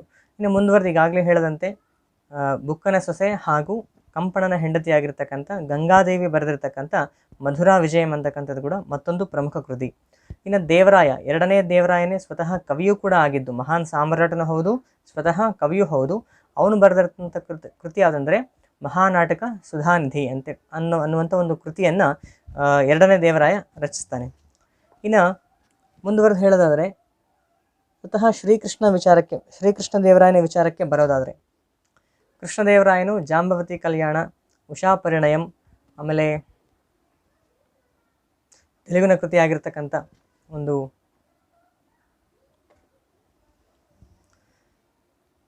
ಸ್ವತಃ ಶ್ರೀಕೃಷ್ಣದೇವರಾಯನು ತೆಲುಗಿನಲ್ಲಿ ಬರೆದಿರತಕ್ಕಂಥ ಕೃತಿ ಆಮುಕ್ತ ಮಾಲ್ಯದ. ಈ ರೀತಿ ಹಲವು ಕೃತಿಗಳನ್ನು ಕೃಷ್ಣದೇವರಾಯನು ಕೂಡ ಬರೆದಿದ್ದಾನೆ ಅಂತ ನೋಡ್ತೀವಿ. ಇನ್ನು ಶ್ರೀನಾಥ ಕವಿ ನೋಡಿರ್ಬೋದು, ನಾಚನ ಸೋಮ ಕವಿ ಆಗಿರ್ಬೋದು, ಚಾಮರಸನ ಪ್ರಭುಲಿಂಗ ಲೀಲೆ ಆಗಿರ್ಬೋದು. ಅಂದರೆ ಈ 1ನೇ ರಾಜನಾಥ ಡಿಂಡಿಮ, 2ನೇ ರಾಜನಾಥ ಡಿಂಡಿಮ, ಅವರ ಸಾಳ್ವಾಭ್ಯುದಯಂ, ಅಚ್ಯುತಾಭ್ಯುದಯಂ, ಈ ರೀತಿ ಹಲವಾರು ಕೃತಿಗಳನ್ನು ನಾವು ಕಾಣಬಹುದು. ಇನ್ನು ಮುಂದುವರೆದು ಇದೇ ನಿಟ್ಟಿನಲ್ಲಿ ದಾಸ ಸಾಹಿತ್ಯದಲ್ಲಿ ಬರ್ತಕ್ಕಂಥ ಪುರಂದರದಾಸರು ಮತ್ತು ಕನಕದಾಸರು ಇವರನ್ನು ಕೂಡ ನಾವಿಲ್ಲಿ ಕಾಣಬಹುದು. ಸೊ ಸ್ವತಃ ಕರ್ನಾಟಕ ಸಂಗೀತದ ಪಿತಾಮಹ ಎಂದೇ ಹೆಸರಾಗಿರ್ತಕ್ಕಂಥ ಪುರಂದರದಾಸರು ಆ ಒಂದು ತಮ್ಮದೇ ಆಗಿರ್ತಕ್ಕಂಥ ಕೀರ್ತನೆಗಳನ್ನು ಮತ್ತು ಉಗಾಭೋಗಗಳನ್ನು ಅವರೆಲ್ಲ ರಚಿಸಿದ್ದಾರೆ. ಇನ್ನು ಅವ್ರನ್ನ ನಾವು ಕರ್ನಾಟಕ ಸಂಗೀತದ ಪಿತಾಮಹ ಅಂತ ಕೂಡ ಕರಿತೀವಿ. ಹಲವಾರು ರಾಗಗಳನ್ನು ಕೂಡ ಅವರು ಸಂಯೋಜಿಸಿದ್ದಾರೆ ಅಂತೇಳಿ ನೋಡ್ತೀವಿ. ಅಂದರೆ ಸಂಗೀತಕ್ಕೂ ಕೂಡ ವಿಜಯನಗರ ಸಾಮ್ರಾಜ್ಯದ ಅರಸರ ಕಾಲದಲ್ಲಿ ಅವಕಾಶ ಇತ್ತು, ಅತಿ ಪ್ರಾಮುಖ್ಯತೆಯನ್ನು ಅವ್ರಿಗೆ ಕೊಡಲಾಗಿತ್ತು ಅಂತೇಳಿ. ಯಾಕಂದರೆ ರಾಜಾಶ್ರಯ ಬಹಳ ಇಂಪಾರ್ಟೆಂಟ್. ಈ ಒಂದು ಕಲೆ, ಸಾಹಿತ್ಯ, ವಾಸ್ತುಶಿಲ್ಪ ಅಂತ ಬಂದವಾಗ ರಾಜಾಶ್ರಯ ತುಂಬ ಪ್ರಮುಖ ಆಗುತ್ತೆ. ಸೊ ಈ ಒಂದು ರಾಜಾಶ್ರಯ ಸಿಕ್ಕಿತ್ತು. ಇನ್ನು ಮುಂದುವರೆದು ಕನಕದಾಸರು ಕೂಡ ಅಷ್ಟೇ, ಅವರು ಕೀರ್ತನೆಗಳನ್ನು ರಚಿಸಿದ್ರು, ಉಗಾಭೋಗಗಳನ್ನು ರಚಿಸಿದ್ರು. ಆನಂತರ ಅವರು ಹಲವು ಕೃತಿಗಳನ್ನು ಕೂಡ ಬರೀತಾರೆ. ರಾಮಧಾನ್ಯ ಚರಿತೆ ಅಂತೇಳಿ, ಮೋಹನ ತರಂಗಿಣಿ, ನಳಚರಿತೆ, ಈ ರೀತಿ ಹಲವು ಕೃತಿಗಳನ್ನು ಕನಕದಾಸರು ಕೂಡ ರಚಿಸಿದ್ರು. ಅಂದರೆ ವಿಜಯನಗರ ಸಾಮ್ರಾಜ್ಯದ ಕಾಲದಲ್ಲಿ ಕನ್ನಡ, ತೆಲುಗು, ಸಂಸ್ಕೃತ ಹಾಗೂ ತಮಿಳು ಈ ಹಲವು ಭಾಷೆಗಳ ಕವಿಗಳು ಆಶ್ರಯವನ್ನು ಪಡ್ಕೊಂಡು ತಮ್ಮದೇ ಆಗಿರತಕ್ಕಂಥ ವಿಪುಲ ಸಾಹಿತ್ಯ ರಾಶಿಯನ್ನು ಸೃಷ್ಟಿ ಮಾಡಿದ್ದು. ಅವು ಇವತ್ತಿಗೂ ಈ ಒಂದು ಭಾಷೆಗಳು ಇಷ್ಟು ಗಟ್ಟಿಯಾಗಿ ಉಳಿದುಕೊಳ್ಳಲಿಕ್ಕೆ, ಅಂದರೆ ಕನ್ನಡ, ತೆಲುಗು, ತಮಿಳು ಮತ್ತು ಏನು ಈ ಒಂದು ಸಂಸ್ಕೃತ ಏನಿದೆಯಲ್ಲ, ಇಷ್ಟರ ಮಟ್ಟಿಗೆ ಗಟ್ಟಿಯಾಗಿ ಉಳಿದುಕೊಳ್ಳಲಿಕ್ಕೆ ಪ್ರೋತ್ಸಾಹ ಕೊಟ್ಟವರು ಏನಂದರೆ ವಿಜಯನಗರ ಸಾಮ್ರಾಜ್ಯದ ಅರಸರು ಅಂತೇಳಿ. ಯಾಕಂದರೆ ಭಾಷೆ ಯಾವಾಗ ಬಳಕೆಯಲ್ಲಿರುತ್ತೋ ಆವಾಗ ಮಾತ್ರ ಉಳಿಲಿಕ್ಕೆ ಸಾಧ್ಯ ಅಂಥೇಳಿ. ಬಳಸಿದಾಗ ಮಾತ್ರ ಬೆಳೆಯುವಂಥದ್ದು ಮತ್ತು ಉಳಿಯುವಂಥದ್ದು ಭಾಷೆ. ಈ ಭಾಷೆಯ ಬೆಳವಣಿಗೆ ನಿಟ್ಟಿನಲ್ಲೂ ಕೂಡ ವಿಜಯನಗರ ಸಾಮ್ರಾಜ್ಯದ ಕೊಡುಗೆ ಅತ್ಯಂತ ಅಪಾರ ಅಂತೇಳಿ ಹೇಳ್ಬಹುದು. ಇನ್ನು ಮುಂದೆ ಬರ್ತಕ್ಕಂಥ ಅಂಶ ಅಂದರೆ ಕಲೆ ಮತ್ತು ವಾಸ್ತುಶಿಲ್ಪ. ವಿಜಯನಗರ ಸಾಮ್ರಾಜ್ಯದ ಕಲೆ ಮತ್ತು ವಾಸ್ತುಶಿಲ್ಪದ ಕುರಿತಾಗಿ ಮಾತಾಡಲಿಕ್ಕೆ ನಮಗೆ ಶಬ್ದಗಳೇ ಸಾಲಲ್ಲ. ಯಾಕಂದರೆ ಸ್ವತಃ ಹಂಪಿ ಒಂದರಲ್ಲಿ ನಾನು ಒಂದು ಸಣ್ಣ ವಿಚಾರ ಹೇಳೋಕ್ಕೆ ಇಷ್ಟಪಡ್ತೀನಿ. ಇಡೀ ಜಗತ್ತಿನಲ್ಲೇ ಅತಿ ವಿಶಾಲವಾಗಿರ್ತಕ್ಕಂಥ, ವಿಶಾಲ ವ್ಯಾಪ್ತಿಯುಳ್ಳ ಒಂದು ಬಯಲು ವಸ್ತು ಸಂಗ್ರಹಾಲಯ ಅಂತೇಳಿ ಪರಿಗಣಿಸಲ್ಪಟ್ಟಿರ್ತಕ್ಕಂಥ ಒಂದು ತಾಣ ಯಾವುದಂದರೆ ಅದು ಹಂಪಿ ಅಂತೇಳಿ ಯುನೆಸ್ಕೋ ಕಡೆಯಿಂದ. ಸೊ ಅಂದರೆ ಅತಿ ವಿಶಾಲ ವ್ಯಾಪ್ತಿಯಲ್ಲಿ ಹರಡಿಕೊಂಡಿದ್ದು ಶ್ರೀ ವಿರೂಪಾಕ್ಷ ದೇವಾಲಯ, ವಿಜಯ ವಿಠ್ಠಲ ದೇವಾಲಯ, ಹಜಾರರಾಮಸ್ವಾಮಿ ದೇವಾಲಯ, ಆಮೇಲೆ ಎಂದು ಕಡಲೆಕಾಳು ಗಣೇಶ, ಸಾಸಿವೆಕಾಳು ಗಣೇಶ, ಲಕ್ಷ್ಮೀ ನರಸಿಂಹಸ್ವಾಮಿಯ ಮೂರ್ತಿ, ಬಡವಿಲಿಂಗೇಶ್ವರ ಮೂರ್ತಿ, ಆಮೇಲೆ ರಾಯ ತುಲಾಭಾರ, ಈ ರೀತಿ ಹಲವು ವಿಶಿಷ್ಟವಾಗಿರ್ತಕ್ಕಂಥ ದೇವಾಲಯಗಳಿಗೂ ಮೂರ್ತಿ ಶಿಲ್ಪಗಳಿಗೂ ಒಂದು ಅತ್ಯುತ್ತಮ ಉದಾಹರಣೆ ಯಾವುದಂದರೆ ಹಂಪಿ. ಇಷ್ಟೇ ಅಲ್ಲ, ಇಡೀ ದಕ್ಷಿಣ ಭಾರತದಾದ್ಯಂತ ಹಲವು ದೇವಾಲಯಗಳಿಗೆ ಅವರು ಪ್ರೋತ್ಸಾಹ ಕೊಟ್ಟಿದ್ದಾರೆ. ಹಲವು ದೇವಾಲಯಗಳನ್ನು ಜೀರ್ಣೋದ್ಧಾರ ಕೂಡ ಮಾಡಿದ್ದಾರೆ. ಅಂದರೆ ಈಗಾಗಲೇ ಹೇಳದಂತೆ ಹಿಂದೂ ಧರ್ಮ ಉಳಿದು ಮತ್ತು ಬೆಳೆದುಕೊಳ್ಳುವ ನಿಟ್ಟಿನಲ್ಲಿ ವಿಜಯನಗರ ಸಾಮ್ರಾಜ್ಯ ಕೊಟ್ಟಿರ್ತಕ್ಕಂಥ ಕಾಣಿಕೆ ಅಷ್ಟಿಷ್ಟಲ್ಲ. ಸೊ ಇವತ್ತಿಗೂ ನಾವು ಸ್ಮಾರಕಗಳಿಂದಲೇ ಹಲವು ಅಂಶಗಳನ್ನು ನಾವು ಪರಿಗಣಿಸ್ತೀವಿ ಹಾಗೂ ಮೆಲುಕು ಹಾಕ್ಕೊಳ್ತೀವಿ. ಅಂದರೆ ಇವಾಗ ಅವತ್ತಿನ ರಾಜರಿಲ್ಲದೆ ಇರ್ಬೋದು, ಅವತ್ತಿನ ಪದ್ಧತಿಗಳನ್ನ ಮುಂದೆ ಕಾಣದೇ ಇರ್ಬೋದು, ಆದರೆ ಅವರು ಹಾಕಿಕೊಟ್ಟಂಥ ಸಂಪ್ರದಾಯಗಳಿಗೆ ಪ್ರತೀಕವಾಗಿರ್ತಕ್ಕಂಥದ್ದು ಯಾವಂದರೆ ಆ ಒಂದು ಸ್ಮಾರಕಗಳು. ಮುಖ್ಯವಾಗಿ ಹೇಳೋದು ಮರ್ತಿದ್ದೆ, ಮಹಾನವಮಿ ದಿಬ್ಬ. ಇನ್ನು ಅವರ ಸಾಮಾಜಿಕ ವಿಚಾರಗಳಿಗೆ ಬರೋದಾದರೆ ಹಲವು ಹಬ್ಬಗಳನ್ನು ಅವರು ಆಚರಿಸ್ತಾ ಇದ್ರು. ದಸರಾ ಅಂತೂ ಅವರ ರಾಜ್ಯದ ಹಬ್ಬವೇ ಆಗಿತ್ತು. ನಾಡ ಹಬ್ಬ ದಸರಾ ಅಂತ ನಾವೇನು ಇವತ್ತು ಕಾಣ್ತೀವಲ್ಲ, ಅದು ಎಲ್ಲಿಂದ ಸ್ಟಾರ್ಟ್ ಆಗಿದೆ ಅಂದರೆ ವಿಜಯನಗರ ಸಾಮ್ರಾಜ್ಯದಿಂದಲೇ ಆರಂಭಗೊಂಡಿರ್ತಕ್ಕಂಥದ್ದು. ತಾಳಿಕೋಟೆ ಘಟನೆಯ ನಂತರ ಆ ಒಂದು ಹಬ್ಬ ಎಲ್ಲಿಗೆ ವರ್ಗಾವಣೆಗೊಂಡಿತು, ಆ ಒಂದು ಸಂಪ್ರದಾಯವನ್ನು ಮೈಸೂರಿನ ಅರಸರು, ವಿಜಯನಗರದ ಸಾಮಂತರಾಗಿರ್ತಕ್ಕಂಥ ಮೈಸೂರಿನ ಒಡೆಯರು ಆ ಒಂದು ಹಬ್ಬದ ಆಚರಣೆಯನ್ನು ಮುಂದುವರಿಸ್ಕೊಂಡು ಹೋದರು. ಇವತ್ತಿಗೂ ನಾವು ಪ್ರತಿ ವರ್ಷ ದಸರಾ ಹಬ್ಬ ಅತ್ಯಂತ ವಿಜೃಂಭಣೆಯಿಂದ ನಡೆಯೋದನ್ನು ನೋಡ್ತೀವಿ. ಇದಕ್ಕೆ ಮೂಲ ಕಾರಣ ಯಾರು? ವಿಜಯನಗರದ ಅರಸರು ಕೊಟ್ಟಂತಹ ಪ್ರೋತ್ಸಾಹ.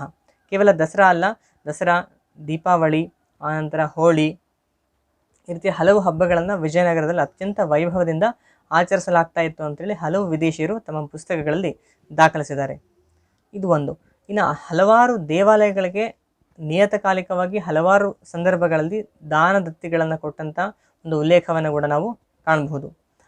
ಈಗಾಗಲೇ ಹೇಳಿದಂತೆ ಸುಮಾರು ವಿಜಯನಗರ ಸಾಮ್ರಾಜ್ಯಕ್ಕೆ ಸಂಬಂಧಪಟ್ಟಂತೆ ಸುಮಾರು 9,000 ಶಾಸನಗಳನ್ನು ನಾವು ಕಾಣ್ತೀವಿ. ಅದರಲ್ಲಿ ಹೆಚ್ಚಿನ ಭಾಷೆಯ ಶಾಸನಗಳು ಸಿಕ್ಕಿರೋದು ಕನ್ನಡ ಭಾಷೆಯಲ್ಲಿ, ನಂತರ ಸಂಸ್ಕೃತ, ತಮಿಳು, ಆನಂತರ ತೆಲುಗು, ಈ ರೀತಿ ನಾವು ಕಾಣ್ತಾ ಹೋಗ್ತೀವಿ. ಒಂದು ಉಲ್ಲೇಖದ ಪ್ರಕಾರ ಅತಿ ಹೆಚ್ಚು ಶಾಸನಗಳ ವಿಷಯ ವಸ್ತು ಏನಂದರೆ ದಾನ ದತ್ತಿ, ಅಂದರೆ ದೇವಾಲಯಗಳಿಗೆ ಹಾಗೂ ಧಾರ್ಮಿಕ ಉದ್ದೇಶಕ್ಕೋಸ್ಕರ ದಾನ ದತ್ತಿ ಕೊಟ್ಟಂಥ ವಿಷಯ ವಸ್ತುಗಳನ್ನು ಒಳಗೊಂಡಿರ್ತಕ್ಕಂಥ ಶಾಸನಗಳೇ ಹೆಚ್ಚಾಗಿ ಸಿಕ್ಕಿರ್ತಕ್ಕಂಥದ್ದು. ಜೊತೆಗೆ ಇನ್ನು ವೀರಗಲ್ಲುಗಳು, ಸತಿಗಲ್ಲುಗಳು, ಮಹಾಸತಿಗಲ್ಲುಗಳು ಅದಕ್ಕೆ ಸಂಬಂಧಪಟ್ಟಂಥ ಶಾಸನಗಳು ಬೇರೆ ಬೇರೆ ಸಿಗುತ್ತೆ. ಅಂದರೆ ಧರ್ಮ ಪೋಷಣೆಯಲ್ಲಿ, ಹಿಂದೂ ಧರ್ಮದ ರಕ್ಷಣೆಯಲ್ಲಿ ಹಾಗೂ ಅದಕ್ಕೆ ಪ್ರೋತ್ಸಾಹ ಕೊಡುವ ನಿಟ್ಟಿನಲ್ಲಿ ವಿಜಯನಗರ ಸಾಮ್ರಾಜ್ಯದ ಅರಸರು ಮಾಡಿರ್ತಕ್ಕಂಥ ಒಂದು ಕೊಡುಗೆ ಎಂಥದ್ದು ಅನ್ನೋದನ್ನು ನಾವು ಈ ಒಂದು ನಿಟ್ಟಿನಲ್ಲಿ ಕೂಡ ಗಮನಿಸಬಹುದು. ಇನ್ನು ವಿಜಯನಗರ ಕಾಲದ ಧರ್ಮದ ಕುರಿತಾಗಿ ಮಾತಾಡೋದಾದರೆ, ಈಗ ಆಲ್ರೆಡಿ ಹೇಳದಂತೆ ವಿಜಯನಗರ ಸಾಮ್ರಾಜ್ಯ ಅಂತಕ್ಕಂಥದ್ದು ಹಲವು ಮತಗಳ ಒಂದು ಸಮನ್ವಯತೆಗೆ ಪ್ರತೀಕವಾಗಿದ್ದಂತಹ ಒಂದು ಸಾಮ್ರಾಜ್ಯ ಆಗಿತ್ತು.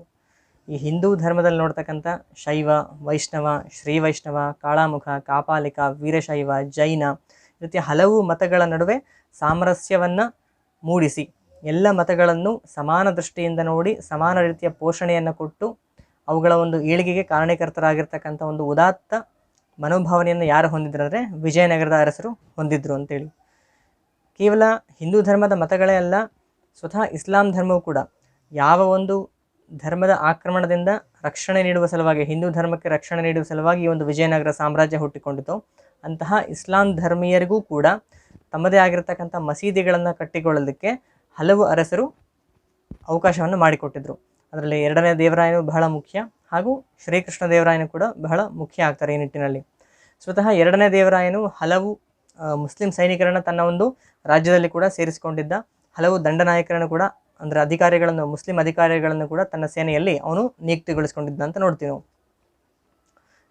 ಇನ್ನೂ ಒಂದು ಹೆಜ್ಜೆ ಮುಂದೆ ಹೋಗಿ 2ನೇ ದೇವರಾಯನು ಮುಸ್ಲಿಂ ಧರ್ಮೀಯರ ಪವಿತ್ರ ಕೃತಿಯಾಗಿರ್ತಕ್ಕಂಥ ಖುರಾನನ್ನು ತನ್ನ ಆಸ್ಥಾನದಲ್ಲಿ ಅತ್ಯಂತ ಉನ್ನತ ಸ್ಥಾನದಲ್ಲಿ ಇಟ್ಟಿದ್ದ ಅನ್ನೋದನ್ನು, ಅಂದರೆ ಒಂದು ಕಡೆ ತಾನು ಕೂತ್ಕೊಂಡು ಇನ್ನೊಂದು ಕಡೆ ಖುರಾನನ್ನು ಕೂಡ ಆತ ಇಟ್ಟಿದ್ದ ಅಂತೇಳಿ. ಅಂದರೆ ಎಷ್ಟರ ಮಟ್ಟಿಗೆ ಅವರೊಂದು ಹೃದಯ ವೈಶಾಲ್ಯತೆ ಇತ್ತು ಅಂತೇಳಿ. ಇದು ವಿಜಯನಗರ ಸಾಮ್ರಾಜ್ಯದ ಅರಸರು ಧಾರ್ಮಿಕ ಸಾಮರಸ್ಯಕ್ಕೆ ಹಾಗೂ ಸಮನ್ವಯತೆ ಕೊಟ್ಟಂಥ ಮತ್ತೊಂದು ಕೊಡುಗೆ ಅಂತಲೇ ಹೇಳ್ಬೋದು. ಅದೇ ರೀತಿ ಕೃಷ್ಣದೇವರಾಯನು ಕೂಡ ಅಷ್ಟೇ. ಪೋರ್ಚುಗೀಸರು ಅಂದರೆ ಅವರು ಮೂಲತಃ ಕ್ರೈಸ್ತ ಧರ್ಮೀಯರಿಗೂ ಚರ್ಚ್ಗಳನ್ನು ಸ್ಥಾಪಿಸಿಕೊಳ್ಳಲಿಕ್ಕೆ ಹಾಗೂ ಮುಸ್ಲಿಮರಿಗೂ ಕೂಡ ಏನದು ಮಸೀದಿಗಳನ್ನು ಕಟ್ಟಿಸಿಕೊಳ್ಳಲಿಕ್ಕೆ ಅತ್ಯಂತ ಉದಾರ ಮನೋಭಾವನೆಯಿಂದ ಅವಕಾಶವನ್ನು ಕಲ್ಪಿಸಿಕೊಟ್ಟಿದ್ದ ಮತ್ತು ಪ್ರೋತ್ಸಾಹವನ್ನು ಕೂಡ ಕೊಟ್ಟಿದ್ದ. ಅಂದರೆ ವಿವಿಧ ಮತಗಳ ನಡುವೆ ಮತ್ತು ಧರ್ಮಗಳ ನಡುವೆ ಸಮನ್ವಯತೆಯನ್ನು ಸಾರುವಂತಹ ವಿಶಿಷ್ಟ ರೀತಿಯ ವ್ಯಕ್ತಿತ್ವವನ್ನು ಉಳ್ಳಂಥ ಅರಸರು ಯಾರಂದರೆ ವಿಜಯನಗರದ ಅರಸರಾಗಿದ್ದರು ಅಂತೇಳಿ. ಮತ್ತೊಂದು ಆಸಕ್ತಿದಾಯಕ ವಿಚಾರ ಅಂದರೆ, ಮುಂದಿನ ಕಾಲಘಟ್ಟದಲ್ಲಿ ಮರಾಠ ಸಾಮ್ರಾಜ್ಯ ಏನು ಸ್ಥಾಪನೆ ಆಯಿತೋ ಛತ್ರಪತಿ ಶಿವಾಜಿರಾಜರ ಮೂಲಕ, ಅಂತಹ ಛತ್ರಪತಿ ಶಿವಾಜಿ ಮಹಾರಾಜರಿಗೂ ಕೂಡ ಪ್ರೇರಣೆ ನೀಡಿದಂತಹ ಒಂದು ಸಾಮ್ರಾಜ್ಯ ಯಾವುದಂದರೆ ಅದು ಸ್ವತಃ ವಿಜಯನಗರ ಸಾಮ್ರಾಜ್ಯ.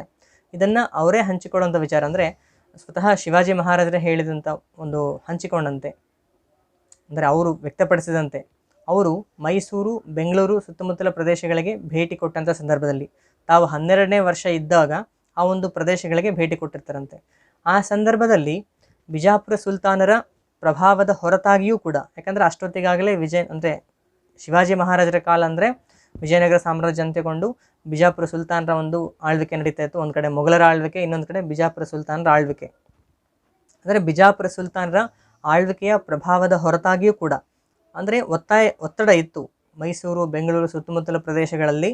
ಅಂದರೆ ಸಾಂಸ್ಕೃತಿಕ ಬದಲಾವಣೆಯ ನಿಟ್ಟಿನಲ್ಲಿ ಒತ್ತಡ ಇದ್ದರೂ ಆ ಒತ್ತಡದ ಹೊರತಾಗಿಯೂ ಕೂಡ ಅವು ಅಂದರೆ ಬೆಂಗಳೂರು, ಮೈಸೂರು ಮುಂತಾದ ಪ್ರದೇಶಗಳು ವಿಜಯನಗರ ಸಾಮ್ರಾಜ್ಯದ ಕಾಲದಲ್ಲಿದ್ದಂತಹ ಪರಂಪರೆ, ಸಂಸ್ಕೃತಿ, ಪದ್ಧತಿಗಳನ್ನು ಉಳಿಸಿಕೊಂಡು ತಮ್ಮತನವನ್ನು ಇನ್ನೂ ಉಳಿಸ್ಕೊಂಡಿದ್ವು.